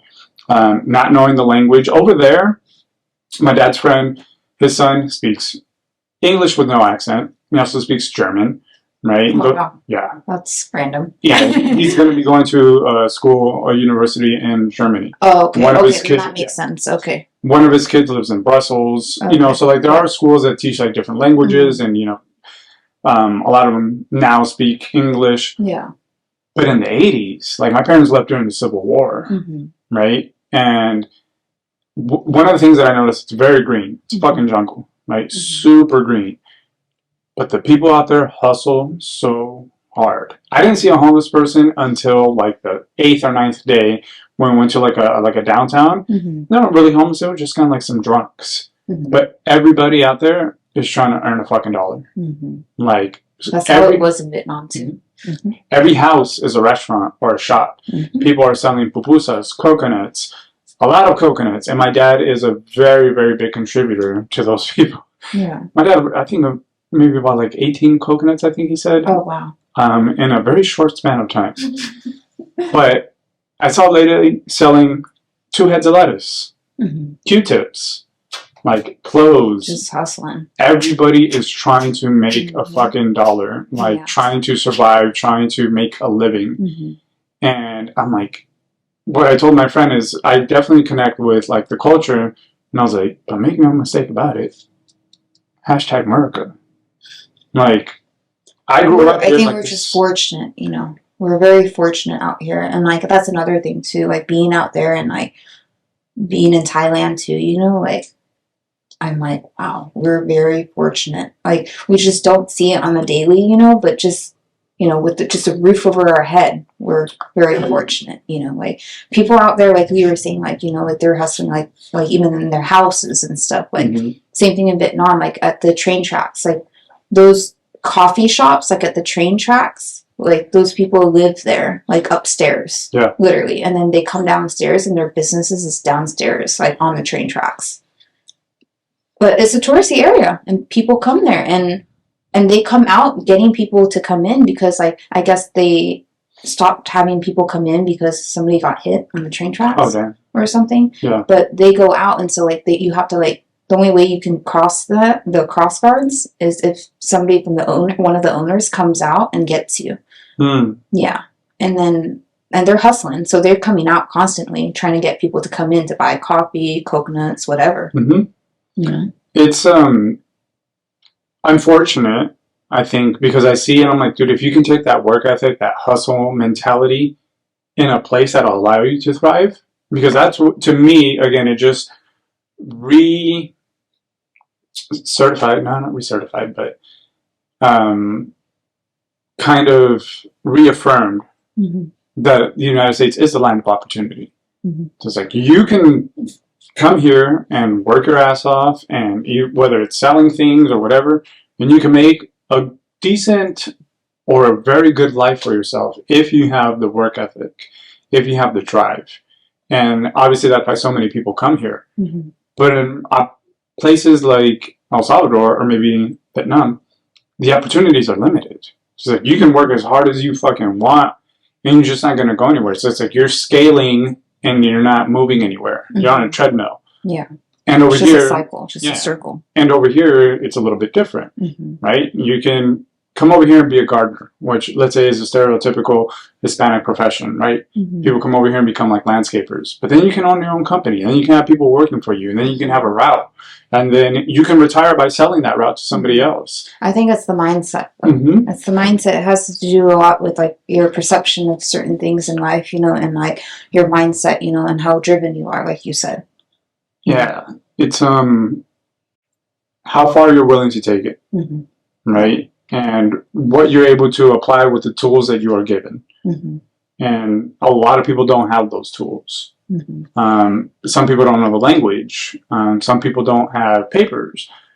But it made me feel way more fortunate, again, of the sacrifice that my parents made to come over here, leaving, their home, nobody that they knew over here, and then to be able to give us the opportunity of a better life. Yeah. And I told my brother, I was like, I kind of wish we would have been there earlier, because it's like, damn, dude, like, do not waste this opportunity that my parents sacrificed so much to give us. Yeah. Right? Like, work harder, like, do what is needed and required of you, and stop letting little limitations and setbacks kind of like hold you back. Because we speak the language, we speak English, we speak Spanish, we're able to take what we have and then become whatever we want from that. So I was just like, yeah, I think if I would have seen that at a younger age, there's a lot of people who take their kids to their home country and be like, no, you're fucking up. Like, let me show you what it's like I'm going to show you what it's like in another part of the world. And now you'll appreciate being here in the United States. Yeah. Did you get a lot of that connection when you were out there? Yeah, I feel so. Like you were saying, like they're hustling. They're hustling real hard, out there. Just like he was literally like on the train tracks, like chopping coconuts open. So wild. Yeah, I had a video of him, but then I lost my phone in Thailand. That's a whole other story. So then after Vietnam and back to Vietnam. Right. So you're in Vietnam, you're exploring, you're having delicious, what kind of soup? Bún bò Huế. Bún bò Huế? Yeah. Soup. Oh, good. You're learning new things today. Bún bò Huế. So it's café Sudan. Café Sudan. And then like lemonade, like sparkling lemonade, kind of like it's called soda jam. Soda jam. Yeah. There you go. Good job. Okay. Yes. So then, what part of Thailand did you go to? So we traveled from the north. I traveled from the north of Thailand, and then I made my way down south. Mainly the north parts, I wanted to check out the temples, and then also go to check out the elephants. Dope. Yeah. But like not like where like I ride elephants, because that's like not humane? Yeah, humane. Exactly. I was trying to find the word. That's not nice. Yeah, I'm like, that's not nice. I'm like, that's not nice. You don't want to ride elephants. But I got a whole photo shoot with them while just feeding them. So they're probably obese because I was not feeding them correctly. And they kept taking just chunks of bamboos out of my hand, like real quick. And so... I thought elephants eat peanuts. No. Well, and they're afraid of mice. Maybe the ones at the circus. Or cartoons. Yeah. Oh, Princessa, did you hit your eyeball? Oh, your eye does not look good. You definitely have to go to the vet. Yeah. So then I went to Chiang Rai, like up north of Thailand, and then I made my way down to down south of Thailand. I went to... How did you communicate in Thailand? Google. Okay. Google and pointing. Well, that's what... Well, when my phone dropped into the water, it was damaged, so I couldn't communicate. So all I could do was broken, Apple Store. And then they were looking at me, and then I would show them my phone that it wasn't like turning on, and I'm like pointing at the Apple logo. But pretty much I was on an island, So I made my way from the north down to the islands, and then my phone fell because I went on a tour thing, and we were on a boat, and I decided that I want to take my phone into the water. The phone fell into the reef, down all the way to the bottom, and then I told the person they would dive down, like the person that was in charge, and then they dived down, got it, and then the phone was pretty much glitching. Yeah, it was glitching. And it looked like it was gonna die on me. And so I was like, okay, this isn't good, you know. So I was like, okay, I need to try to find a way to make it back to the city, because on the islands there was no Apple store. It was literally middle of nowhere, like you're just on an island. Yeah. There's just beaches around. And so I was like, I need to make it back. So good thing I had my laptop on me. So I connected to like a coffee shop's Wi-Fi and the hotel Wi-Fi and stuff. And then I bought myself like a flight back to Bangkok, back into the city. And then I got to the city and I took the trams and stuff, like the their station, their train stations and stuff. But it was like the subway is like kind of weird. Like it's subways in Thailand. Yeah, they're like they're weird because they have like these metro, like they're called like the metro trains. Okay. But it's like weird because it's like upstairs, downstairs. It gets a little confusing. And you go downstairs, it takes you like south. If you go upstairs, it takes you north. Like it's kind of confusing, especially if you don't have a phone. You don't know where you're going. Kind of how trains work, but yeah, but you don't know where you're going exactly. Like without like knowing exactly, like. Right. And so I was like, okay, like, how am I going to figure this out? And so I got to Bangkok and I got off with all my luggage and stuff, and I was like, freaking like literally like just lost. And so I walked up to like some store on the side of the right next to the train, and I was like, oh, like, hi, like I tried to speak to them in English. She said Swadika?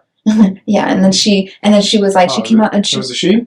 Yeah. Swadika. Yeah. And then she was like, oh, hey, like, she was like, what do you need help with, And then I told her, I was like, my phone is broken. Like, I need help getting to this hotel. And I wrote it down on a piece of paper, because I wanted to drop off all of my luggage and stuff, so that way I could take my phone to the Apple store. And then she was like, oh, like, I can't call though because she's at work, so she can't like Uber me like a car, And so she was like, go outside, and she told me, I guess they're just like random people standing outside that work for like, Bolt or whatever, but it's not through the app. Like you just kind of pay them like under the table kind of thing. Yeah. But it's because I like to go through the app because I'm traveling by myself, and in case something happens, then at least like there's the app. You know what I mean? Like the tracking. Right. I don't want to just go pay under the table, and what if they take me to freaking somewhere else? Organs. Yeah, exactly. Hey, you never know, okay? It's scary traveling alone, especially being a girl, okay? Of course. Yeah. And so, especially without my Princessa too. Scary. Yeah. And then she was like, okay, like, let me go outside. So when she came outside, she spoke to them, she told them what was going on, and they said, okay. So I jump onto this guy's like back on a moped with a carry-on luggage, a duffel bag, and all my gear, my camera gear, on my backpack, full, like almost like a backpacking backpack, full of my gear, on top of behind this guy for like, tell me why it was like 20 minutes because we were stuck in traffic and my back was killing me. I thought all my shit was gonna drop because like I was just like, when you have to like hang on to yeah, and I was just like, because there was so much shit on me. Like I was carrying the luggage in between, like it was in between me and him. Yeah. My backpack, and then the duffel bag I was carrying on the side, so I was just like holding on to everything and trying to like hang on so I don't fall off. Yikes. Yeah. And then we finally made it. I dropped off my stuff and I told him, I was like, hey, I need to go to the Apple store, Can you wait like a second? I just drop off my things like into the room. Because then I can't call, I don't have a phone or anything. And so he was like, okay, I wait. So I said, okay, cool. I just paid him extra, because he was waiting for me. I checked in, I dropped my stuff off, and then I came back out. He took me to the Apple store. I get there, and then they tell me, hey, we can't help you here. We can't help you here because this is a small chain Apple store. You need to go to the big one at the next like mall that's like down the street. And I'm like, okay, what is down the street? Because I'm walking right now at this point, you know, or I have to call Bolt, you know, but I have no phone, so I'm walking.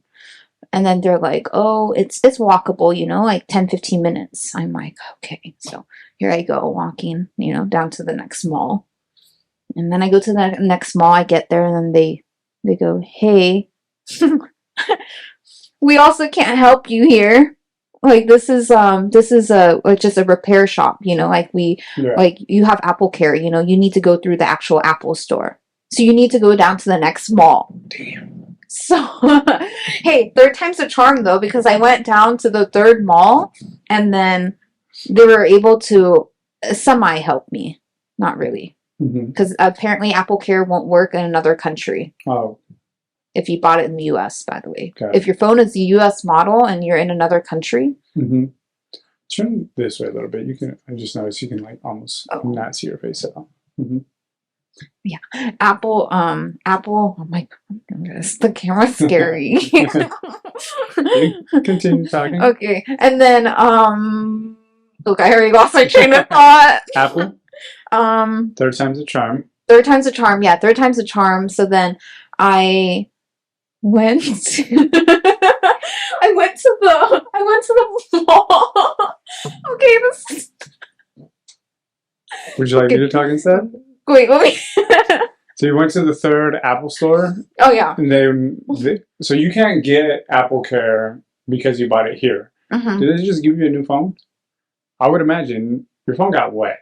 Well, no, that's the thing. They didn't want to give me a new phone because they said that my phone was a US model. And so they said the only option is for me to have them send it into like their Apple place so they can fix it.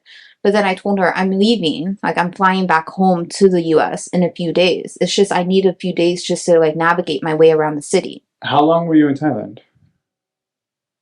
Well, it was supposed to be there for 2 weeks, but it ended up being 3 weeks. Because of the phone?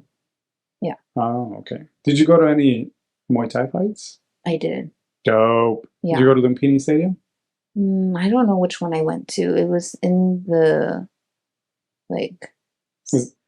There's like a real like famous like very well known stadium. How was that? It wasn't really in a stadium. It was more of, I mean, they called it a stadium. You're like it's in somebody's backyard. No, they called it a stadium, but it was like a place like where like I don't know, like people drink and stuff, beers, bars, like, and then they had like a stadium. I was on it, on the ring. Really? Like at the end of the fight, they were like, "Oh, come up," and I was like, "Me?" And they're like, "Yeah, come." And I was like, "Okay." So then I got up there.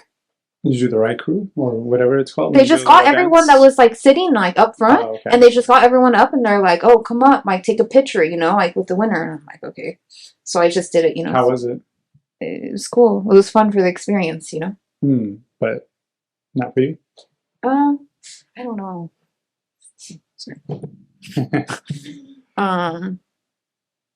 Yeah. How was the food in Thailand? Really good. Yeah. Spicy though. Very spicy. Favorite. Very spicy. You like unbearable spice? Pretty much. You tell them mild and it's like really spicy. It's like a 10 out here. Ooh. Very I spicy. like spice, but I don't like it to be like uncomfortable where I can't eat it. Enjoy it. Yeah. Yeah. It was like really spicy. So if you go, like you have to tell them like spice on the side. Like I'm American. Or like no spice. Like I just, because at first I told them mild and their mild scale was so spicy to the point where I was like, and I like spicy things. I was just like, this is just like, it's like too much. Yeah, no. Gotcha. And then you made your way back down. Yeah, and then I made my way back down to Bangkok. So and then I got a phone finally. Good experience overall? Yeah. Did you learn anything traveling on your own? Anything about yourself? Yes, being more patient with myself, I guess. I think like, you know, when you're alone, you don't really like have like people to rely on, you know, like when you're traveling, especially like when I lost my phone and stuff, like I think I was very like frustrated. I was kind of scattered like all over the place, kind of felt lost, like didn't know where I was. And then And then, yeah, so, Because you were literally lost. yeah, literally. Got you. And figuratively. Yeah. It's like, when I went to El Salvador, Mm-hmm. well, at times, Mm-hmm. download like the dating apps and I just use a passport. Mm-hmm. And then my profile always says the same thing, like traveling from the 10th to the 12th. Mm-hmm. Like, if you're willing to show me like cool spots to see, places to eat, things to do, like I'm with my friend. No expectations. Like something happens, it happens. But like I just want to get to know the area by somebody who lives there, right? But one of the days, when the girl came to pick us up, everybody was like, "What are you doing? Like, you're just gonna meet somebody like random off the internet?" Like, yeah. No I've big never deal. done that. I have, and it's different for you than it obviously is for me. Yeah. And obviously, I had my friend with me. Yeah. But my parents and everybody else was like, well, what do you think is going to happen? And I'm like, relax, I'm with Greg. Like, what do you think you're going to do against 10 people? And I'm like, I'm going to beat them up. What do you mean? Yeah. Like, you think... I think you still have to be careful, though. I mean, even being a guy, like, you know, like, I think you still have to be careful because there are still people, like, where they're Set girls. you up? Yeah. And it's a setup, you know, and they're all in it together. You know, Exactly. you never know, really, like, when you're, like, traveling, like, especially in a third world country, you know, exactly. Like, it's scary. But it was cool to be able to experience things with the people who live there. And the girl, super nice. We hung out with her like a couple days. She got him and I like a shirt, like took us to like the beach. We hung out with like her and her friends. It was super dope experience. Yeah. But yeah, traveling alone is scary or can be, but like you said, you have to be just cautious. Yeah. And you have I met some cool people though. I actually met this couple from Spain that was traveling out there, and I actually did a photo shoot for them while I was out there. And they're actually so cute and they're so nice, and they're like, hey, like if you ever travel to Spain, like you have a home in like Alicante, like you know. And I'm like, dude, like you guys are so dope, and like they're the sweetest like people ever, you know? And she even like reminded me to like so many times, like when we like parted ways, you know, she was like, hey, like no, you're traveling by yourself, so like please be careful, you know, like you can't trust people, like you just have to like always be watching your back, you know, and be watching your surroundings, and like don't yeah, but they're like super nice. And then I met these guys that were like from Vietnam when I went to Ninh Binh and I climbed the mountains, and then I got up there and I wanted to take pictures right at the pagoda, but I was like struggling because I was in a red dress and like there was bees up there and I didn't know, so like the bright colors like attract bees. I was like getting followed. I was getting followed by like 20 bees, and they're like ginormous, and I was like, oh my gosh, like I just want to get some pictures and like out, you know. And I didn't even have a change of outfit. I should have brought something. I was just like, now it's too late, you know, I'm already up here, you know. So so thankfully I actually met them up there, and they're actually photographers. Oh, nice. So they got some shots for me like up there. And then they actually live in Vietnam, but like south of Vietnam. But I met them north of Vietnam, and they told me, hey, like whenever you come back to Vietnam, like let us know. Like, that's cool that you make certain connections and relationships with people. You know, like when you're traveling. I think like I'm like selective about it, like you know, like who you meet, you know, and like I'm just very like particular about who I talk to and who like I'm kind of like, you know, like opening up to. In a way, especially when you're traveling by yourself, you know, like it's like, oh, I'm here by myself. I'm like, tell me more. I never say that. Like whenever like someone asks me, like I'm always like because I've had encounters where like people have came up to me, or like they got like a table right next to me, and they'll be like, oh, are you traveling by yourself? Because they see me sitting like eating by myself, and they're like a group of guys or something, and I'm like, oh no, like I'm with my friends, you know. They and they're like, where are your friends? And I was like, oh, they wanted different food. They're like right down the street right here. You know, I was like, I'm meeting up with them right now. Like, you know, and I'm like, yeah, no, you guys seem sketch. Exactly. Sketch. And I was like, yeah, no thanks. Yeah. People are again like can be sketchy, and especially in a different country. Yeah. But it's a nice experience, like you said, to travel alone.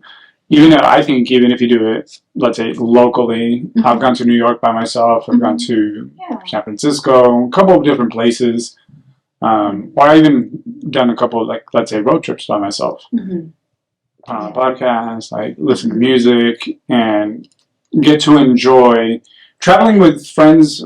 Traveling with people is nice too. Depending, It's different. Yeah. Both experiences are good. Yeah. But different in different ways. Mm-hmm. I think like once you like get to experience both ways, like you see the difference. Like it's kind of hard to explain. Like it's good to like to have like your friends around and experience it with your friends, but also to have like that like alone time as well. Mm-hmm. Because like that alone time is like the time where you like reflect. Exactly. Right. So when we were talking on the phone, or I think it was on Instagram, you were saying that you have all the dating advice. No. I don't. But I know that was a topic that you had kind of mentioned. I was joking. No? I was joking. Oh, okay. I don't have dating advice. No? No, I think like I don't know. I think it's all a live and learn kind of trial, and you learn from experiences, and I think that's all part of life. You live, you learn, you grow, and that's it. I don't think that like anything that we've been through is ever like bad. I think that it's a lesson, if we want to say it like that, and just take it as a lesson, and we move on from it, and we don't make that same mistake again. Hopefully we don't. Yeah. Some people will repeat those mistakes until who knows when. When they continue to. Yeah. Yeah. But it's like you said, a learning experience when you're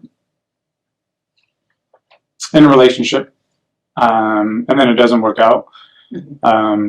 Sometimes people say, well, it was a waste of time. It's just like, not really. I mean, did you learn anything? Like, even about yourself? Like, maybe certain things make you react a certain way, or you may be now able to identify certain things that you didn't before because a certain situation brought something up. It's like, well, you probably know yourself a little bit better now, right? Like, maybe what you don't want to deal with. Like certain triggers. Yeah. Yeah.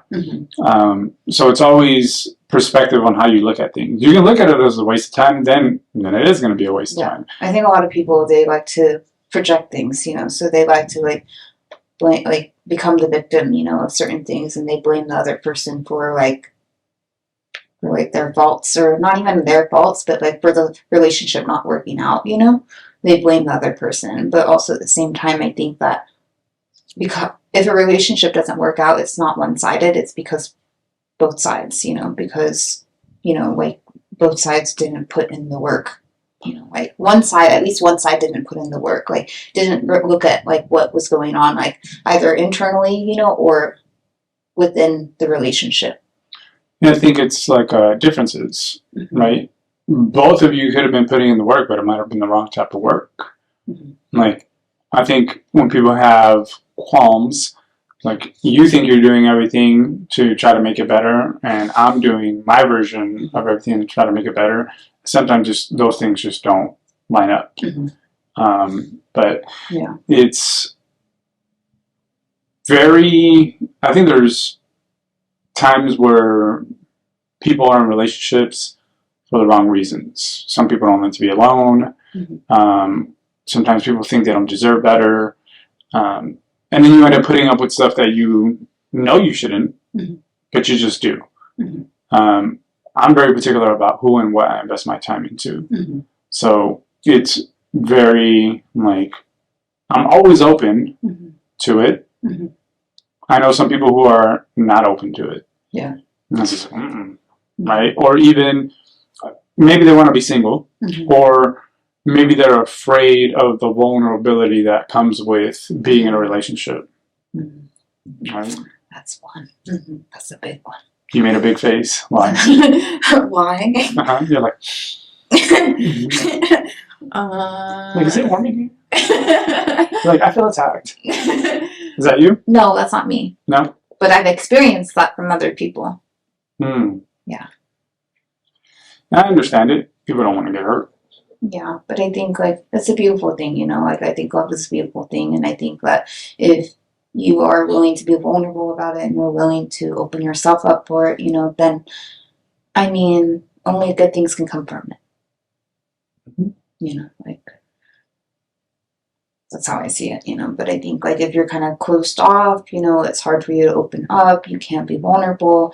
It creates a wall, you know, and the other person can only try so much, you know, until they can't really break down that wall anymore, and they kind of like not give up necessarily, you know, but you know, it's like it's exhausting, you know. It gets down to a point where it's like, oh, like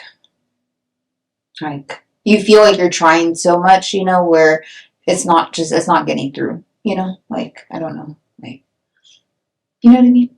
I do. Like yeah. It's I think there's reasons why because I think everybody to an extent probably does that, puts up walls because you don't want to get hurt, or you don't want to. Do you think that like people like have like commitment issues like because of like past relationships, or like do you think like where do you think that comes from? I think it can, yeah. I think previous experiences, previous relationships influence your current and future relationships. And I think a lot of people, again, you get scarred, right? And you remember what that felt like, so you want to try to avoid that. But it's up to us how we move forward, right? So I remember one time I was dating a girl, and something just didn't feel. I was like, But I took my time and thinking. I literally would like meditate about it when I would go on my little bike rides. And think about it. I don't want to make a haste or like a quick decision based on like a feeling. Like I need to analyze it. Like I always feel like feelings are first, and then your logic comes into play. Heart, then brain, right? So I'm feeling something, but I need to analyze it and I need to take a look at it. And I was thinking to myself, am I holding on to something from like a previous relationship that is affecting how I'm looking at this? Like, what is it about what I'm feeling right now, and why am I feeling that way? And I think I'm pretty introspective, so I do it consciously. But yeah, I think, again, like previous relationships, and I think a lot of people will generalize, like, oh, all this means this. It's like, no, this person is different than that person. I think it's just a trigger, that one trigger, and everyone's like, oh, it's the same thing, you know, that's gonna like be that same situation, you know, like it's just like, oh, this is being repeated. Yeah, exactly. So how do you think like people like how can like someone like overcome something like that? I think it takes patience and time and doing the work, whatever that work is, and that necessary work to figure out why certain things are arising. I dated a girl one time, and we were having a discussion, and she said something, and then she's like, I don't care what you're saying. She's like, we're fighting right now. I'm like, oh. Well, to me, it's like we're having a conversation or a disagreement. You look at things one way, I look at it a different way. But if you're saying we're fighting, like it gives it just that word. It gives it a different meaning to the thing. And as we were talking, I was like, I'm like, you're right. And she's like, what? No, you can't do that.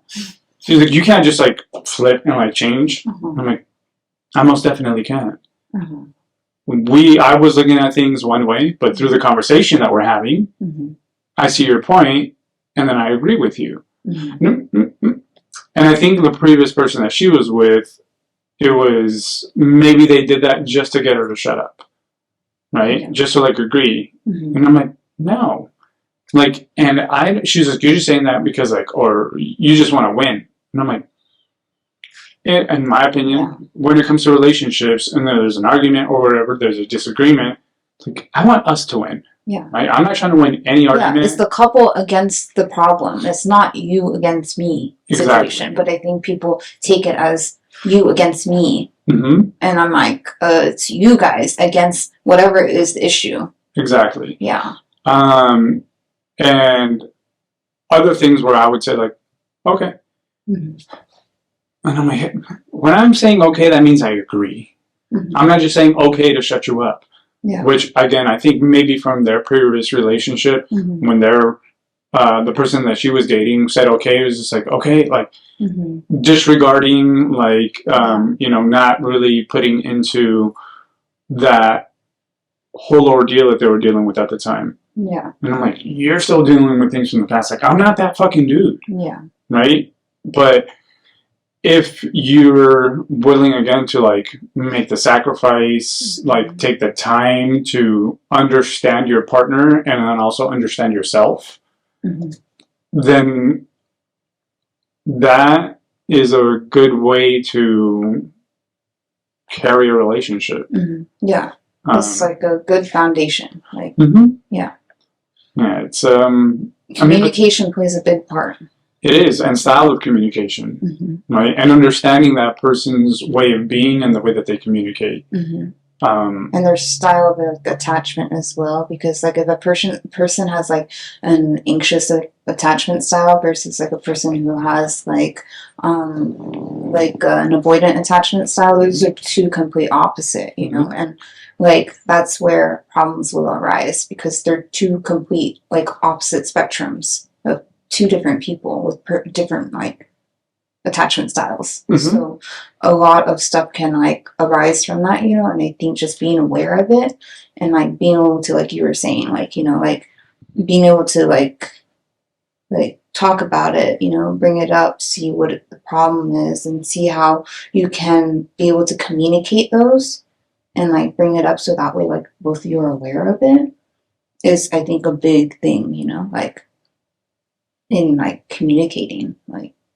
It's, I want to say, one of the foundations of any type of relationship, whether it's a romantic relationship or a friendship.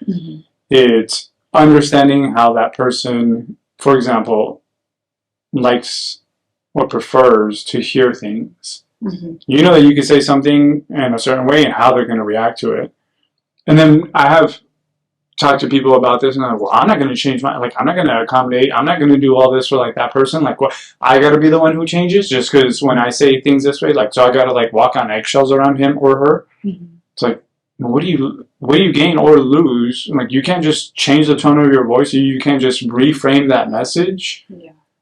Because you understand how that person's going to take it, but they feel like, well, how come I got to do the work and how come I got to do this? It's like, well, because it's going to be better for your relationship if you guys understand each other. That person doesn't understand it yet. You do.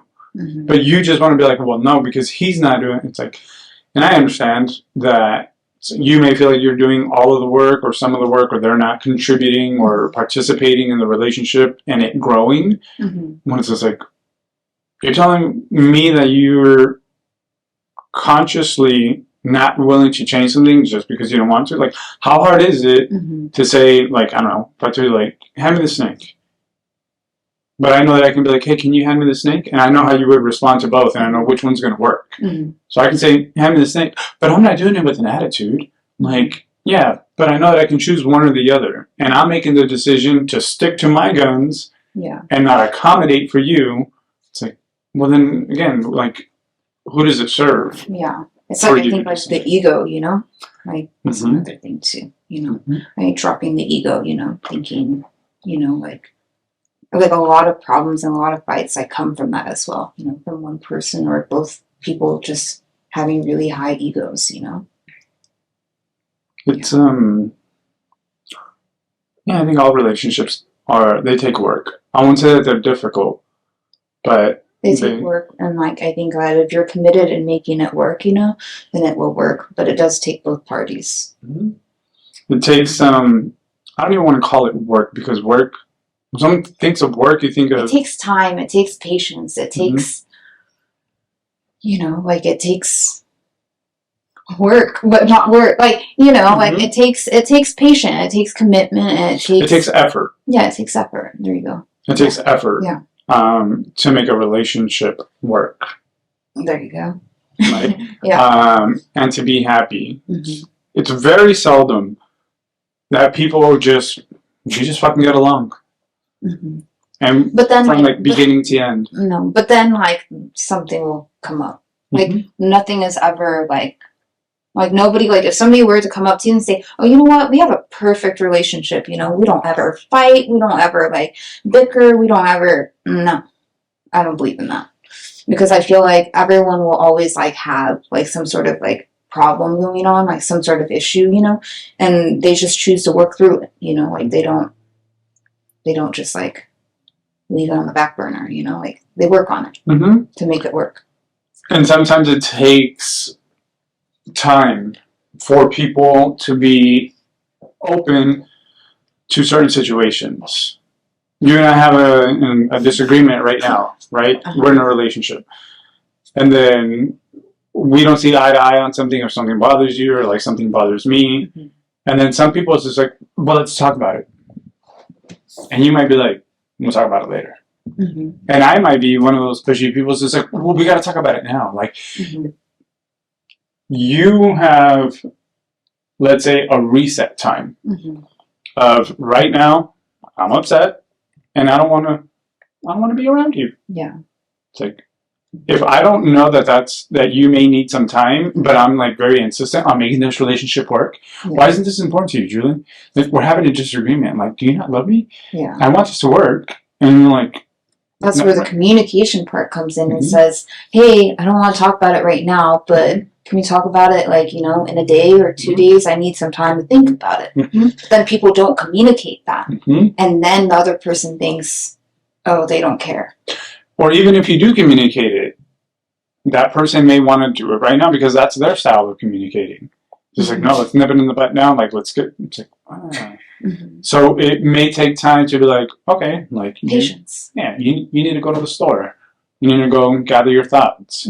And sometimes that, even though I think I'm doing what's best, which is trying to address the issue because I love you and I want this to work. But then I could be being counterproductive with that part of it. So it takes time to understand someone, like you said, their attachment style, their communication style, and then swallowing our pride and our ego when it comes to certain things. But when they work, they can be the, again, like, foundation of a healthy relationship. And then let's say the foundation of life. Yeah. Right? Because once I understand you and you understand me, or we'll continue to understand each other, because I'm going to be different in 5 years than I am now. Right? Everyone changes every day. And I might grow to learn more things. Or I think it's like people, like, I think people forget that, like, it's like every day we're changing, you know? And so, like, the person that, like, you're in love with today is not going to be the same person tomorrow or the next day or the day after that, or, you know, in 5 years, 10 years, 20 years, you know, like, we're all changing and we're all evolving, and we're never going to be the same person that we were, like, yesterday. And there's certain things that I think are always with you about who you are and how you are. But have you ever seen the movie Fever Pitch? Sounds familiar. Drew Barrymore and Jimmy Fallon. Sounds familiar, but I'm not sure. So he's like really into like baseball. He's really into like the Red Sox.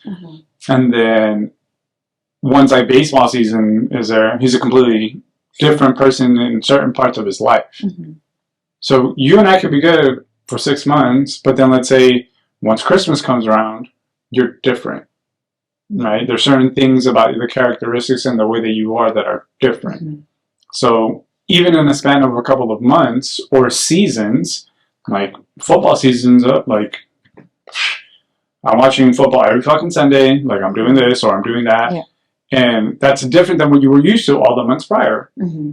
So it has a lot to do with understanding. And so we said understanding, effort, patience, communicate. So what are you asking me, like what makes a good relationship? No, that's everything.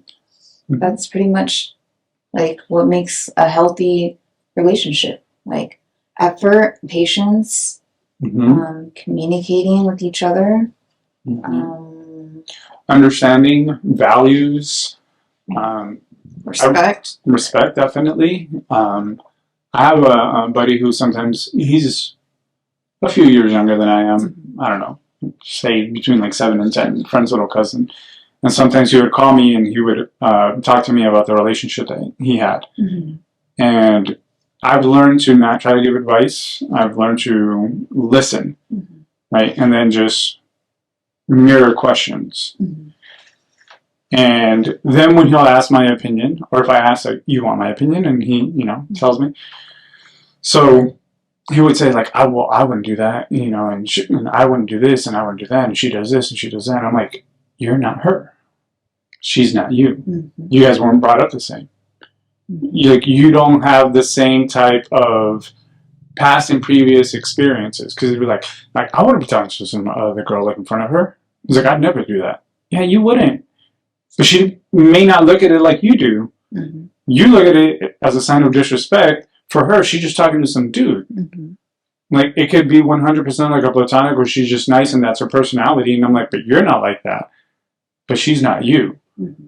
And it has to be, again, it's a point of understanding and getting to know people.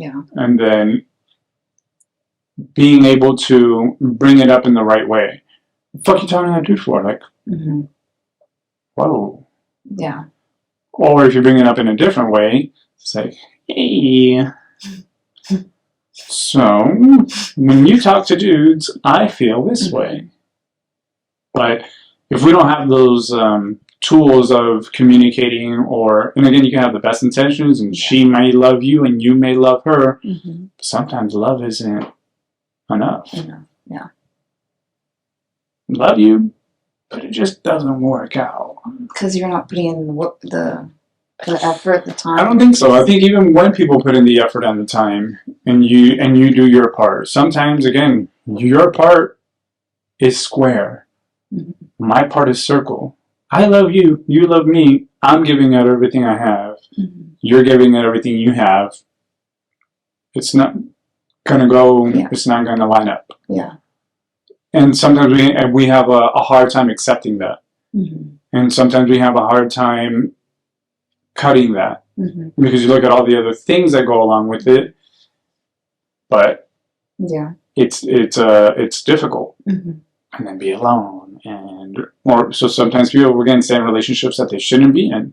That they know that doesn't serve them. That it's comfortability, it's a lot of different things. So it's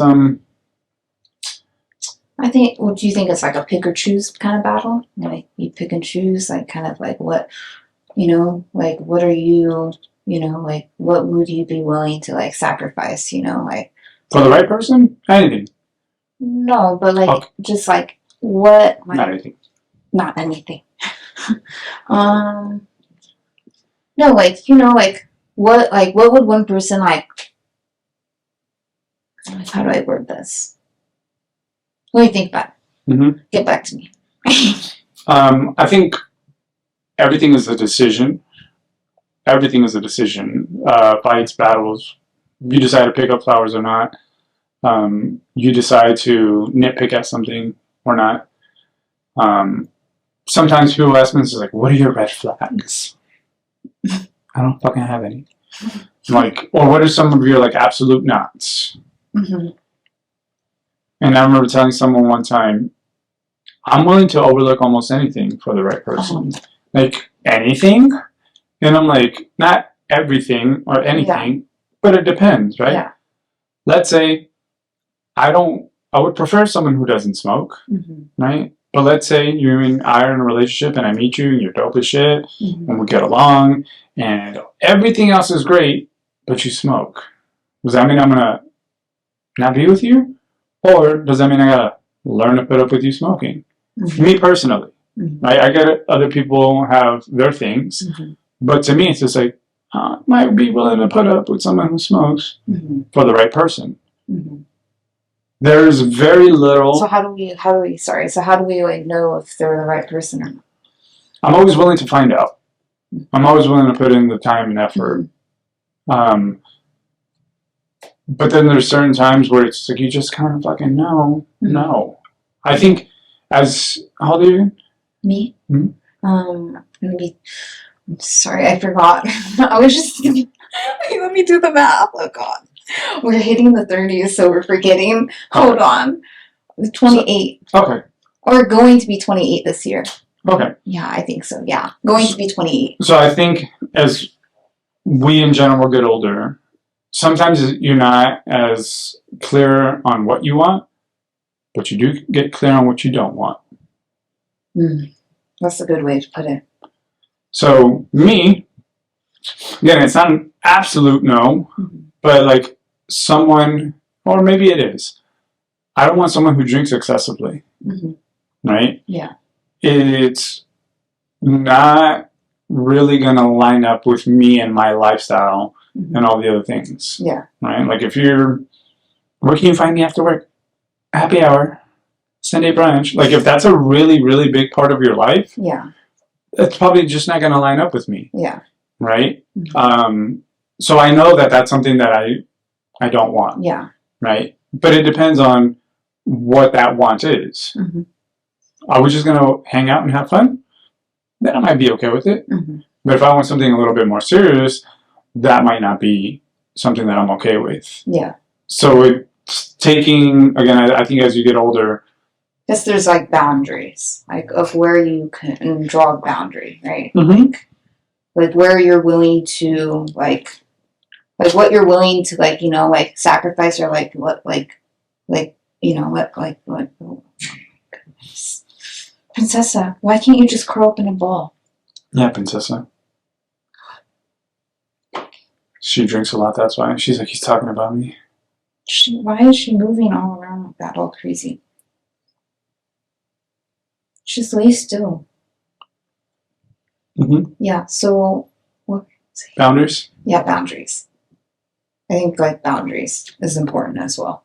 To like know your boundaries, you know, like what you're willing to like put up with and what, you know, you're not willing to put up with is important. So in that way you can, you know, like you're saying, you know, like something like if you're willing to put up with it, then like, then you know, like if it's gonna like, then you can try to see if you can get it to work out. But if it's something that you know that absolutely won't work out, then there's really no point of trying. You know? Yeah. And again, I think it depends on the person. Let's say I just meet somebody. Hey, do you want to go to a polka concert? No. I'm good, thank you. I'm not going to do that. But somebody else, somebody that I have more interest in, like, I'll put up with it. Like, I'll go. Maybe I'll go. Yeah, even though I don't like it, but I'll go. So it depends on the person. And it depends on, again, what the end goal is. Some people will put up with things just to get laid. Yeah, hey, people do that. Yeah. And again, to each their own. But it's also, like you said, it's knowing yourself. Yeah. And knowing, I don't want to say it's knowing what you want, because I don't really subscribe to that. I want this, and I want this, and I want this. Yeah. Right? I don't think that, like, people will think, like, a lot of girls think, like, you know, there's, like, check boxes, you know? They're like, oh, check. He has this, he has that, you know, check.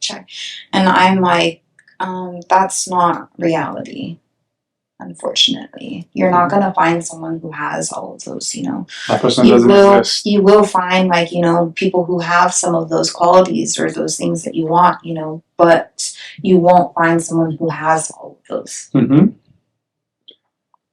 So it's, again, what you want or what you would, I call them preferences, right? I prefer someone who does their nails. It's a preference. Yeah. It's not a requirement. Yeah. Right? And if you don't do your nails, again, depending on the person, I'll be able to put up with it. Right? Yeah. But there's certain preferences or things that you would like. Yeah. I would love it. And this is something that I, you know, when I was younger, so it's like, oh man, like, you know, I want to be with a girl who, let's say, I don't know, speak Spanish, right? That way they can communicate with my parents. And as I got older, I'm like, I don't give a fuck. You better use sign language. My mom better learn how to start doing charades. Like, that's not, it's a preference. It's not a requirement. Yeah. But I feel like women have those check boxes. Men are a little bit more loose on that aspect. Yeah. But I think like certain women's is like, I want. Yeah. And it's just like, well, I'm going to manifest the man of my dreams. Yeah. And I'm like, good luck. Sorry. Good luck, but that doesn't exist. Yeah. And it's characteristics, physical attributes, but all I really care about is, am I going to enjoy, and I'm not 100% all of the time, but it's like, I used to say, it's like, am I going to want to continue to hang out with you? Right? But that's a little bit different because, like, yeah, like, it's cool hanging out. I was talking about this with somebody recently. Well, she was saying, she's like, I don't sleep with men, like, unless I'm dating them. Or like some other girl was saying that, like, 90 days. No, maybe, what about the 90th day? And I was like, it's no bueno. I was like, I think that's a very big part of a relationship. And I was like, because let's say you have somebody and they're like super cool, and then when it gets down to romanticize, it's just not. So what do you have? You have a friend, right? Yeah, I know people though that because of their religion though that they can't like do anything until they're married. So what happens in that case? It's a choice. It's a decision. Choice. It is. Well, when it comes down to it, they're gonna have to be stuck with them for life. That's the thing. It's a choice and it's a decision, right? Yeah. But then, what if the romantic part is really good? But what if when we're done, I can't fucking stand you? And what do I have? Got a fuck buddy. So I think that there's certain foundations of a relationship that they just have to all kind of be firing on all cylinders, right? But it's different for people. And she was like, I guess you could say like her like values, right? But she's just like, I just don't want to be like, I would feel like a whore if I did that. Like, why? Like, what about that? And I'm not saying like go out and like sleep with anybody. Yeah. Right. But at the same time, it's like, because she was just like, because then I'd just be wasting my time. And I was like, but what if you wasted those 3 months before? Because again, those things didn't line up. Yeah. But everybody is going to carry their own torch, and everybody's going to, it's like whatever works for you. And like, if it makes you happy, I think that's the end goal. Yeah. Like, if it makes you happy, or if you're happy. So like, to me, it wasn't like, am I going to want to always hang out with this person? It's like, am I going to be able to enjoy life with this person? And to be able to go through like all its ups and like all its downs with this person. And I know it's not always going to be 100% happy and fun. And because sometimes people say like, relationships are 50-50. It's not. No, the fuck they're not. Some days, I'm going to have to do 99% of the work. And you are going to do 1. You might be going through a personal crisis. You might, whatever it is. And I'm going to have to do most of the work. Or vice versa. But there has to be that reciprocity? Reciprocation? Yeah, there you go. There has to be that reciprocation, right? Yeah. And that's what's important, right? Because the word partner, like, even though I think it gets thrown around a lot, especially in like certain communities, let's say. It's my partner. But that's what I think a relationship is. Yeah. Right? It's you're my fucking partner. Yeah. And you and I are going to go through this thing we call life together. Yeah, like you guys are teammates. Exactly. Yeah. And I want you to succeed, and you want me to succeed, and I want us to succeed. And again, you may need me to pick you up at times, and I may need to get picked up at times. But it's in, let's say, certain terms, I want a best friend who I can fuck. That's what I want. That's the kind of relationship that I would want. Like, this person is my best friend. I enjoy spending time with them. I like doing life with them. And obviously, that there's that other component to it. Yeah. But it's like, that's what I think is the epitome of like a good, like, healthy, not necessarily like a good, healthy relationship, but at the same time, that would be ideal. Yeah. To be able to get along with somebody. And again, you may have completely different taste in music.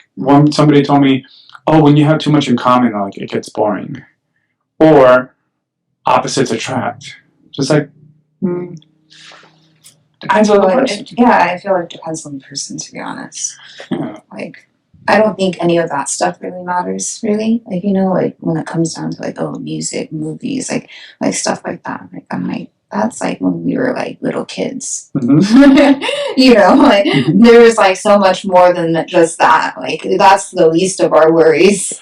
Like, I think you can be different in a lot of things, but again, certain values have to be kept in order for a relationship to work, right? Yeah. You might like gospel music. I might not like it at all. A relationship can still work. But if we don't have the same values and certain outlook on certain things, yeah. then that's probably not going to be conducive to a long-lasting, healthy relationship if the values don't match up. I think values, beliefs, morals, like, those are important things. And also, like, even lifestyle, like, you know, and also, like, our goals in life, like, where, like, you know, like, you know, do you see yourself having kids? Do you, you know, see yourself having a family? Do you, you know, all those things are important things, you know, because if one person wants kids, the other person doesn't, I mean, that's not something that you can, that's not something that you guys can work on. Yeah, that's I mean, that's just unfortunate. One person just doesn't want to have kids and the other wants kids. So, yeah, you know, either one person, if the love is strong enough and if they really care for each other, then one person's going to have to sacrifice, unfortunately. But, you know, that's only if, you know, like you said, if it's for the right person, if it's worth it and you're willing to put it, like, sacrifice it, you know, then that's that. Yeah, that's why, again, there's I think that some people aren't as selective with their time. And some people are,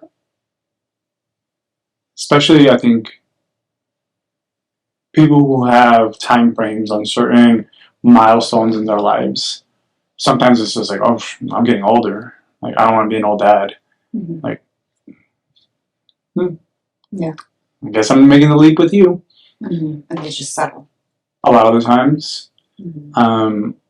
But I mean, life is long, and it's like that saying, it's better to be alone than in bad company. Yeah. So I think it's very difficult for a lot of people to be alone. A lot of people don't like being alone. I have a friend who, yo, what are you doing? My home. It's my day off. Want to go with me to the DMV? The fuck? No. The fuck would I want to go? Because he didn't want to do anything by himself. Sometimes he'd call me and be like, yo, what are you doing? I'm like, oh, I'm doing the Claremont Loop. I'm like, oh, you're hiking? Whoa, by myself. I'm like, the fuck?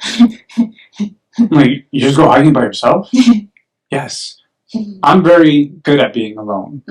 I would absolutely love to have somebody to enjoy life with. Yeah. I was just talking about this with somebody yesterday. I would love to have someone to come home to share life with, and to have the like stereotypical, like, really good, like, relationship. But I'm not doing that with anybody. Right? One of my friends recently told me, he's just like, man, I feel like I'm simping with this girl. He's like, I feel like one of our friends. And I was like, there's nothing wrong with you being into somebody. There's nothing wrong with you enjoying and spending time and getting to know this person and being and liking that. Yeah. And I was like, because you don't do that all the time. I'm like, so enjoy it. Our other friend does that with anybody. So that's different. But me personally, again, like, I got really good at being alone. Yeah. Right? And I like to be alone. I like my solitude. Mm-hmm. I like my independence. Yeah. I like a lot of the things of like my lifestyle. And I think a lot of people misinterpret that. So it's like, well, now you're not going to be able to do this, and now you're not going to be able to do that. Yeah. So it's like, yeah, you fucking can. If you establish that relationship from like the beginning. So it's like, you're still an individual. You can still hang out with your friends. You can still do all these different things. You don't lose or you shouldn't lose your individuality when you become a part of a relationship. But a lot of people do. And then sometimes maybe your friendships fall by the wayside because you're, and it's that happens. And another friend told me the other day, like, I just felt like it, like he for sure would like start like controlling me and like, well, why are you hanging out with your friends and why this and why that? She's like, so I had to cut it, like, but that's also up to you if you allow that to happen. Like you set. She should have told him. Yeah, you set boundaries and you set like certain like not expectations, but like. Yeah, but it's kind of what you are like your, how would we word it, your expectations pretty much, like how you are as an individual, like like shouldn't be like stopped just because you're in a relationship, and they should know that. So because people ask me all the time, like, do you want kids? I'm like, yeah, I would love to have kids. But I'm also okay if I don't. Like, as I've gotten older, right? Yeah. It's just like, or I've also known that it's been a possibility for me, especially at my age, that I might raise somebody else's kids. I'm also okay with that, right? And in a perfect world, yeah, I would love to be a dad and have kids and have a family. But let's say I meet somebody and they don't want to have kids. I respect that. And I'm okay with that as well. Or I might meet somebody who already has kids, right? Yeah. So, like, my reality is that it would be optimal, but it's not necessary. Yeah. Right? Like, with kids or relationships or, like, whatever it is. And a lot of people think it's just like, oh, you're too picky. Is there something wrong with being picky? Like, or, again, very particular about investing the one thing that I will never, ever get back. Time. So, why am I going to hang out with this person? Why am I going to do this? Like, everything I do is because I want to do it. Yeah. No matter what it is. And there's things that I need to do, but I also want to do those things that I need to do. Because, let's say, like work. I need to do certain things, but I want to do those because those things facilitate my lifestyle or the future or your end goal. Exactly. Where you want to get to. Yeah. It's like I get to do those things because I choose to do those things. Because I can not do it if I didn't want to. So if I have the autonomy of my decisions, I try to make the decisions that are best for me at that time. Like, what do you want right now, and what do you need to do it? And there's certain things that you may want, and it's just not. I may want to be in a relationship, but that doesn't mean that that's going to happen. Like, because if you want something, you just reverse engineer it. I want to make $10 an hour. Okay, so what do you need to do to get $10 an hour? Right? You need to go fill out applications, and you do this, and you do that. You may want a relationship, but that doesn't mean that there's work there that can be done unless I want to be in the wrong relationship. Because I got to look at it differently. It's just like, I want to be in this type of relationship, not a relationship, in this type of relationship. So how, or are there certain things that I can do to get that done? And then instead of looking for someone else, it's like, how do I become the person that I want to attract? Yeah, so again, being introspective and being brutally honest with yourself. I always think to myself, like, would I want my niece dating someone like me?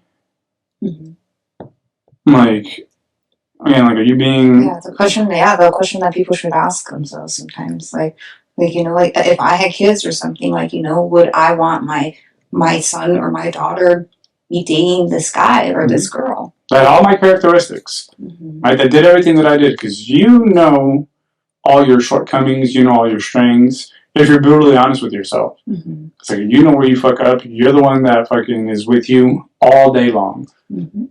Like, would you be okay with someone you love being with you at this current stage on how you're behaving and how you're carrying out your life? Yes or no? And then if not, what do you gotta do? Yeah. So it's, being introspective is, I think, and for example, like a lot of times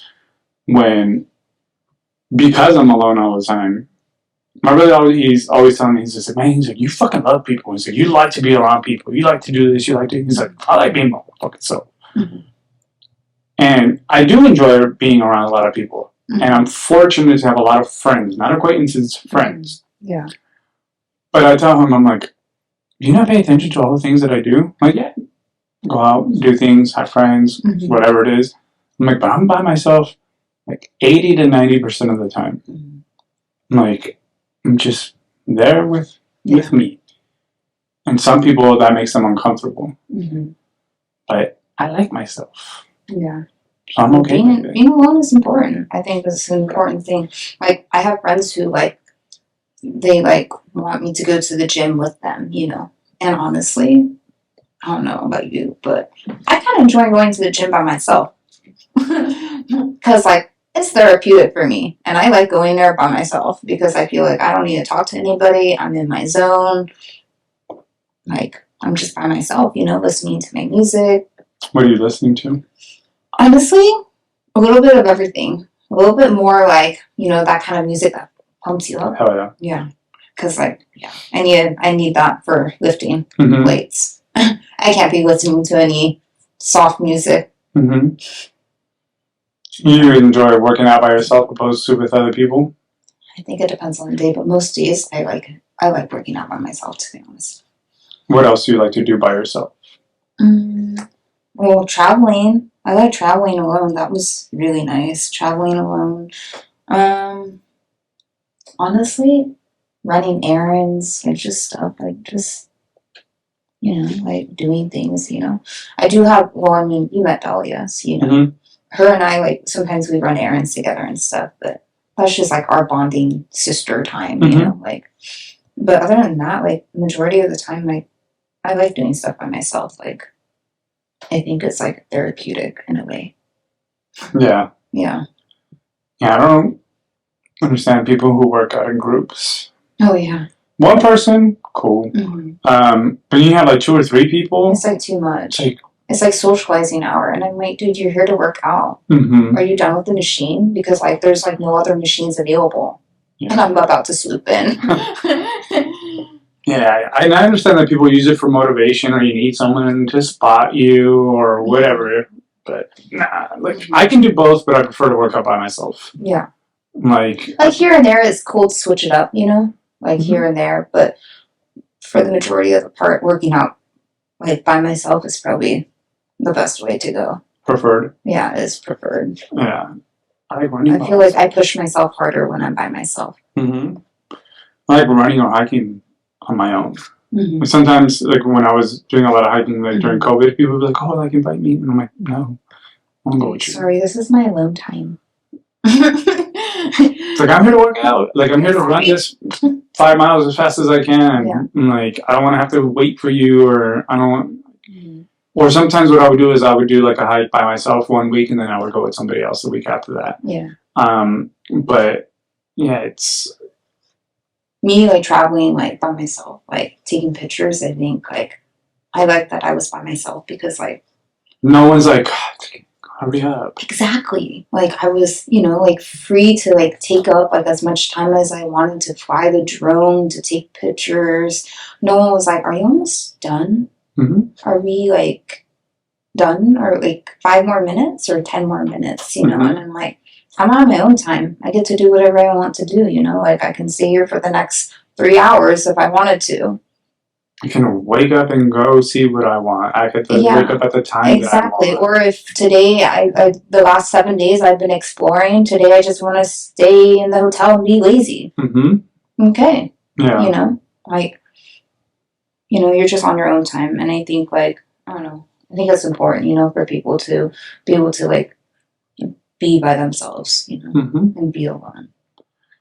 I think, I don't know if it was Marcus Aurelius or somebody said that, you know, like in meditations, it's like take a walk by yourself, like at least like once a day, and be with your thoughts. And I think it's important. And I think a lot of us will use things to not be with our thoughts. Like we numb. Like people use, you know, alcohol, drugs. They use, you know, Distractions. any distractions, anything. You know, it could be anything. Hanging out with friends, you know, stuff like that, to where they don't have to think and be with their thoughts. Video games. Could be anything. TV. Yeah. And I think we all do a version of that. And it depends on to what extent. Yeah. I think it's okay to do it, but also at the same time, I think it's good to also give yourself that time to like sit down and like journal or self-reflect and like actually sit there and think about your thoughts, you know? Like at least like once a day, like 10 minutes, 20 minutes. Like it doesn't have to be a lot, you know? It could be like when you like sit down at the end of the day to like meditate or like whatever. But it's a good way to self-reflect, you know? Do you journal? Do I journal? Yeah. Do you speak in the first person? Do I speak in the first person? Do you write in the first person? Do you say... I do write in the first person. And when you journal, do you have prompts? Do you talk about your day? I did this today.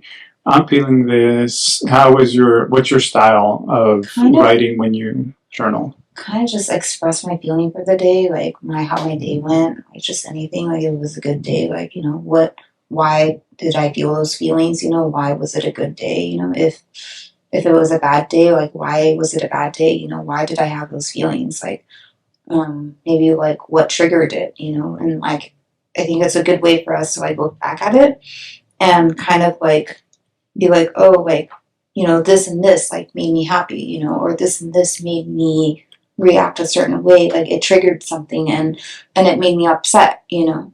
And it's a good way of self-reflecting, you know, when you're able to write it down. And sometimes like people don't write it down and then they just like go and they vent to their friends, which is fine, you know, because that's what your friends are for. But also at the same time, I'm like, your friends can be biased, you know, and I'm like, you should like either like, you know, speak to like a professional, like a therapist, or like someone who's non-biased, you know, or write it down in a journal. You know. How often do you journal? How often?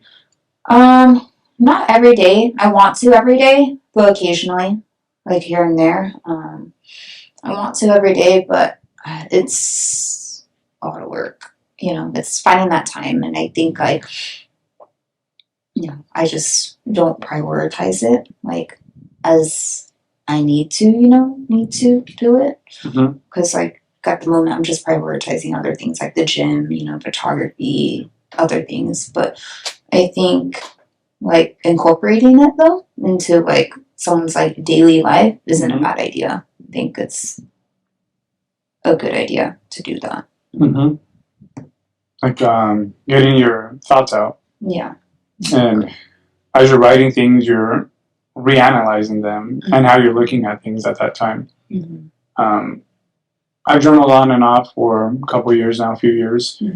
And to me, Matthew McConaughey has a book, I think it's called The Green Light, and he has years worth of journals.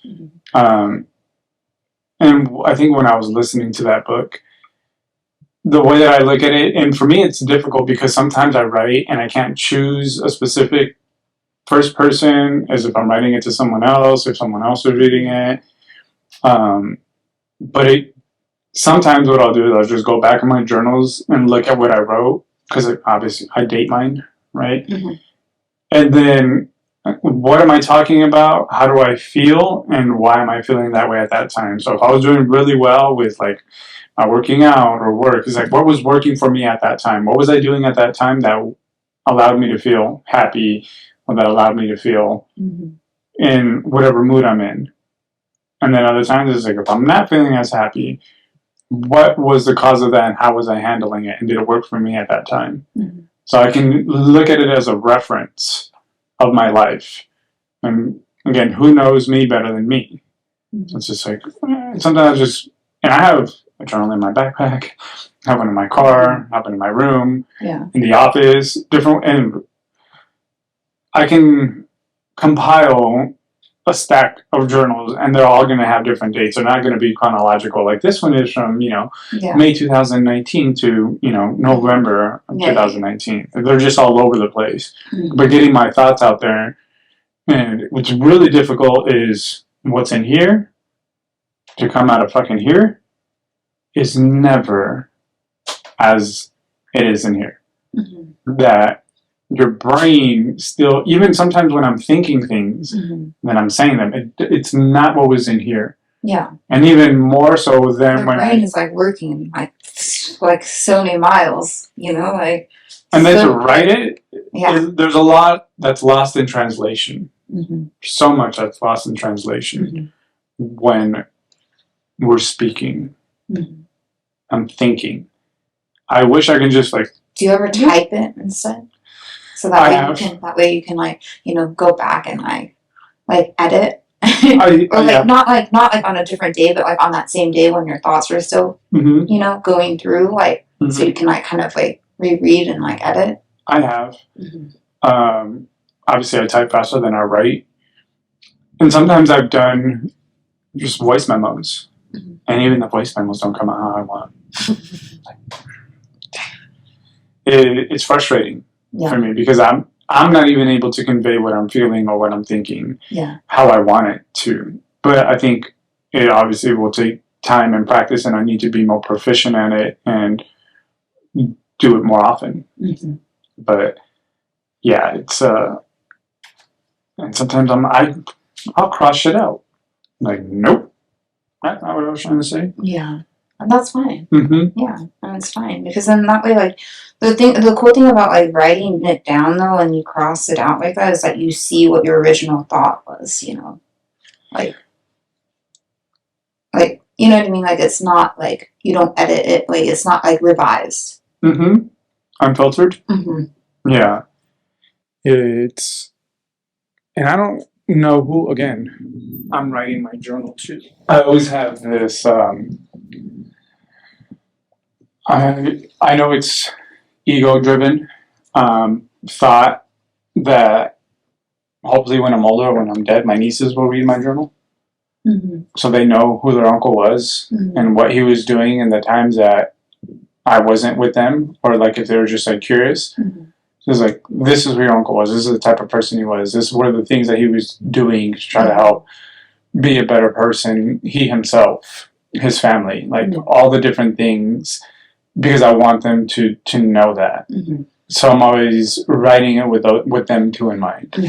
Knowing that they probably won't, right? But it's my ego. It'll be like, and it's funny because I have a poetry book that my grandpa had wrote. And knowing how important and pivotal he was in my life and influential, and I can't read his fucking writing, so it's very difficult. But at the same time, it's as a kid, as an adult, I'm enamored with stories, right? Or even poetry. And I probably should start writing in poetry, because I always fuck around with it. I always write to one of my friends who does poetry, or certain things, and I just have a very quick and easy ability to be able to. Obviously, poetry doesn't have to rhyme, but I can find words that rhyme and make it sound pretty well. But I never put anything on paper. But it's again, I just have that idea that it'd be dope if my nieces knew certain things about their uncle or their family, and the things that, unless they read it, they wouldn't know. So I struggle with how to write it, and I'm like, well, this is kind of supposed to be for me, but it's for them, and it's so I have a constant battle, and then I get frustrated, and I'm like, man, fuck this, and then I'm like, I'm done writing for today. But yeah, I do want to make it, and then I mean that gives you also an opportunity and a chance to again, power of words, right? There's this book that kind of became privy to the author. yesterday, but it's called Magic, and it talks about the importance of words and how we say things and what we say and the meaning that they have, and just the complete and utter powerful part, an integral part of how we look at things. Yeah. So there's like 3 rules, and the first one is like speak in the first person, and the second one is question everything, and the third one is like enjoy it, right? So I feel like if you're writing things that you may want, manifestations, or what are they called? Can't think of the word. Give me a hint so I can help you. Kevion from.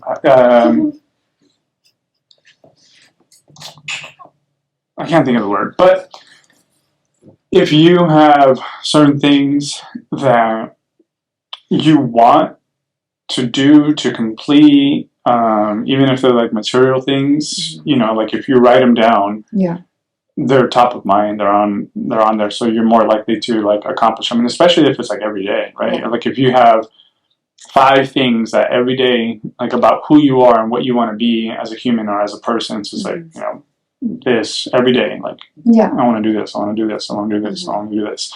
And then they'll change with time.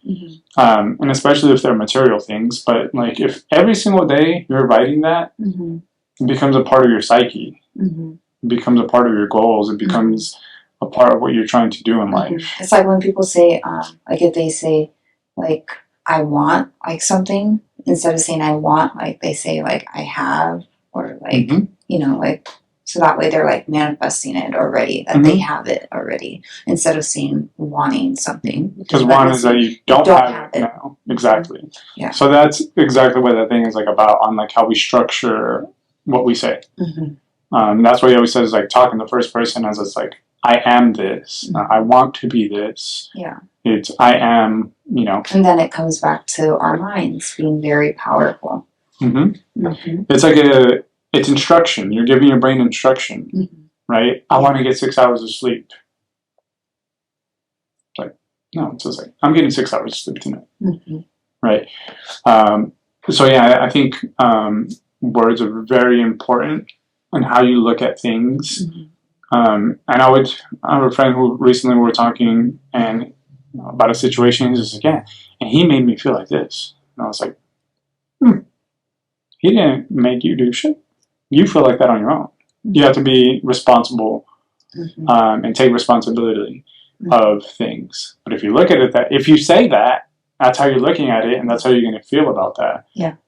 So it's very important how we talk to ourselves, and then how we speak in general. There's a book that when I did a podcast with one of the guys, it's Be Impeccable with Your Word. Oh. Right? The 4 agreements. The 4 agreements. Yeah. Be impeccable with your word. Nothing is personal.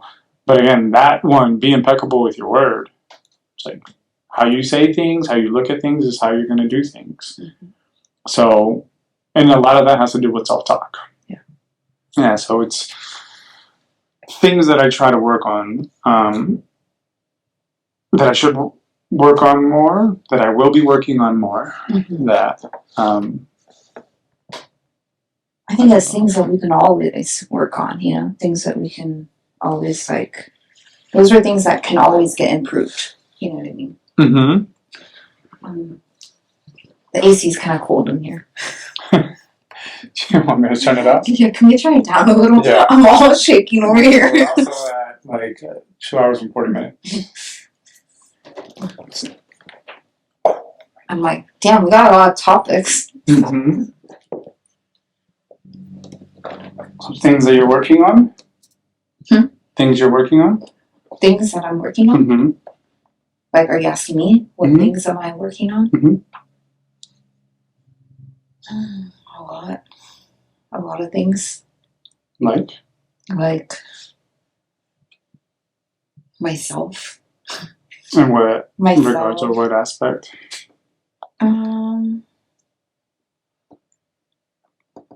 I think, like, just overall in general, like like a lot of different things. I don't know. I think like a lot of it has to do with like how you were saying earlier, like being mindful of like how we react, like when we're upset or something at someone, like instead of just saying it, you know, like that we like kind of like wait until that moment dies down when we're upset, because how, you know how they say like don't say something when you're angry or upset, or don't make a decision when you're angry or upset or happy, you know, because like those are based off of feelings, you know, like wait until that moment dies down and then make a decision, you know. And I think like for me, like in the past, like I've been like very like in the moment, kind of like I just make quick snap decisions like that, you know.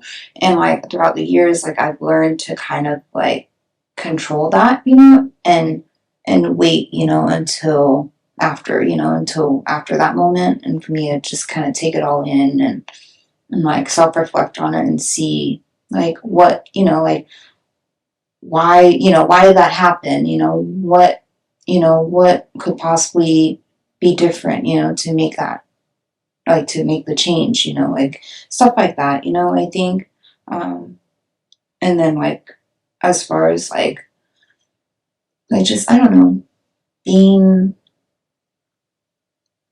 like,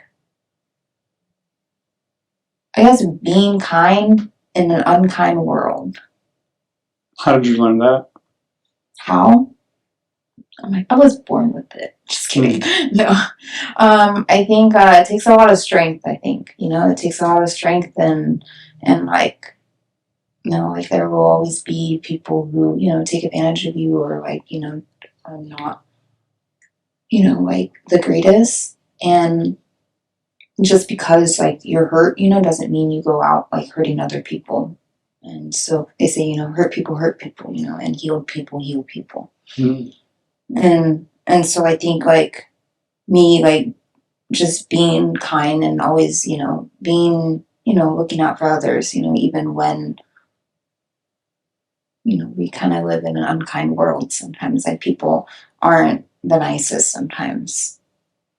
There's a lyric in a Smith song that says it takes strength to be gentle and kind. Mm. And That's a beautiful line. Mm-hmm. Mm-hmm. And it does. Mm-hmm. Because a lot of times when we're scorned or when we're hurt, mm-hmm. it takes strength to hold that down and not react how probably you initially want to react and like retaliate. Mm-hmm. So it takes strength and control to be able to continue to be nice. Mm-hmm. So yeah, I wholeheartedly agree with that. Yeah. Still cold? I have a jacket. It's okay. It's not like it's cooling down. It was just like totally like blowing right on top of me. That's right. I shouldn't let people know that if you sit there. It was just like, and I was just like, mm-hmm. I think at a moment I was like going like this. I see. Yeah, you have little goosebumps. Or a little bit. Did Kevin and them hit you back up? She said, let's see. She said, "Oh, Kings." Is that a place that everyone goes to out here or something? Oh. She said, "Oh, Kings. I'll let Kevin know right now, and we will let you know." That was at 3 something. But she said that Kevin was working until 5. Okay. Let me see. Because I really gotta pee and I'm hungry. So if you want, I mean, other topics that you'd like to touch on? No, I think we talked about everything. I might break this up into 2 episodes. We talked about a lot. Mm-hmm. But it was good. Yeah, it was good. I enjoyed it. Thank you so much for coming. Yeah, of course. And we will post some of your pictures and stuff like that. And that way people can see your work. Oh, yeah, that would be cool. Yeah, and tag you, stuff like that. So when we're done, like we always send you like the podcast. That way you can like post links and stuff like that. And then reels and whatnots. That would be cool. Yeah. Who does the editing? Do you or your brother or both you guys? Or both of us. Both of you guys? No. You guys have been killing it. Thank you. Yeah. Appreciate that. Mm-hmm. So you said no one sees what it takes to make the sauce. I watch a lot of podcasts, and so like when I saw your guys' podcast, I was like, oh yeah. It's gonna go somewhere. Thank you. Yeah. Yeah, it's for us, it's just an opportunity to give people a platform, right? Yeah. Sometimes, like we were talking on the phone, people are like, well, what am I going to say? Like, I don't have anything of value. It's like, no, you do. Like, everybody has. Based on their experience. And I definitely talk way too much in all of fucking podcasts. I got to do a better job of listening. I think I say like a lot, and you know a lot. You're gonna be like, what? She says you know like 100 million times. I noticed it. I didn't say anything. I have a friend who says, you know what I mean? All the time. There's things that I say and that I repeat, and especially... I know, it's like, I don't notice it though, and it's so bad. I'm like, I don't know what to do. I just say you know. They're filler words. They are. And because we're taking time to process our thoughts, right? That travel time from like here to here, there's a lot of things that I say that I'm like, oh. And when I'm watching, I should just slow down when I'm talking instead of saying you know. But I think it's just like, I'm nervous. What I do a lot of the times, I'm like, I look up, but I don't want to take too much time to formulate what I'm going to say. Yeah. But I have to learn to slow down. Yeah. But when I'm editing, I'm like, but as time goes on, you get better at it. Yeah. It becomes easier to have the conversations, one. Yeah. And then the editing, my brother and I do all that. Like, syncing a podcast, the audio and the camera is one thing. But, the reels, having to watch the whole thing through and pick certain parts of conversations and then cut them. Yeah. And then we have to, because you may say something and it may be 2 minutes. Yeah. And I got to cut it down to a 60-second clip. Or they only take the important part out. Exactly. Yeah. Or sometimes it'll be 5 minutes. Conversations are just like going on and on. Yeah. And there's times where it's like, say it's 5 minutes and you were saying really good stuff, but I have to take those 5 minutes, take certain things out, put in what I think are like the important or like the what people can get out of the platform, like what people can learn, like what are like experiences that someone else can learn or resonate. Be resonated or can impact another individual. So I have to take here, and here, and I have to cut it. Yeah. But to make sure that it's still in line with your original thought. So that takes time and skill. Yeah. Right. To pick because those. They're all different conversations, and they are. And like trying to put it all into one. And then wrap it up and put a bow on it. But again, the crux of what you're saying needs to still be there, even though it's not what you said from beginning to end. So like editing, cutting, like doing all that, re-listening to it. Obviously, you know what it takes to edit like a picture. So like putting vignette on it or putting, certain things, the music that goes with it. Like, do I want what they're saying? Does the music and the tone go with what they're saying? Yeah. And I'm very particular about like so I enjoy it though. It's a lot, but I enjoy it a lot. And I appreciate everybody who comes and spends the time with us to be able to have these conversations. And it's good for like me because, to me this is fun. Yeah. Right? Like I get to hear like your stories, like how was Vietnam, like this, or like your experiences or your outlook on certain things, and it's like, oh, that's dope. You get to know somebody. So I really like the conversations that we have with people, and I appreciate everybody who comes in and gives us their time. Yeah. So thank you for your time. Of course. Thank you for having me. Absolutely. What is your Instagram? Photos by Julie? Photos by July. Okay. With 3 Y's, or Flashes of Love. That's the one is travel. The other one is for couples. Oh, I didn't even ask you about all your lowrider pictures. Oh yeah, all my lowrider pictures. Mm-hmm. Yeah. Maybe we'll do another episode if you're willing. Yes. But again, I'm hungry.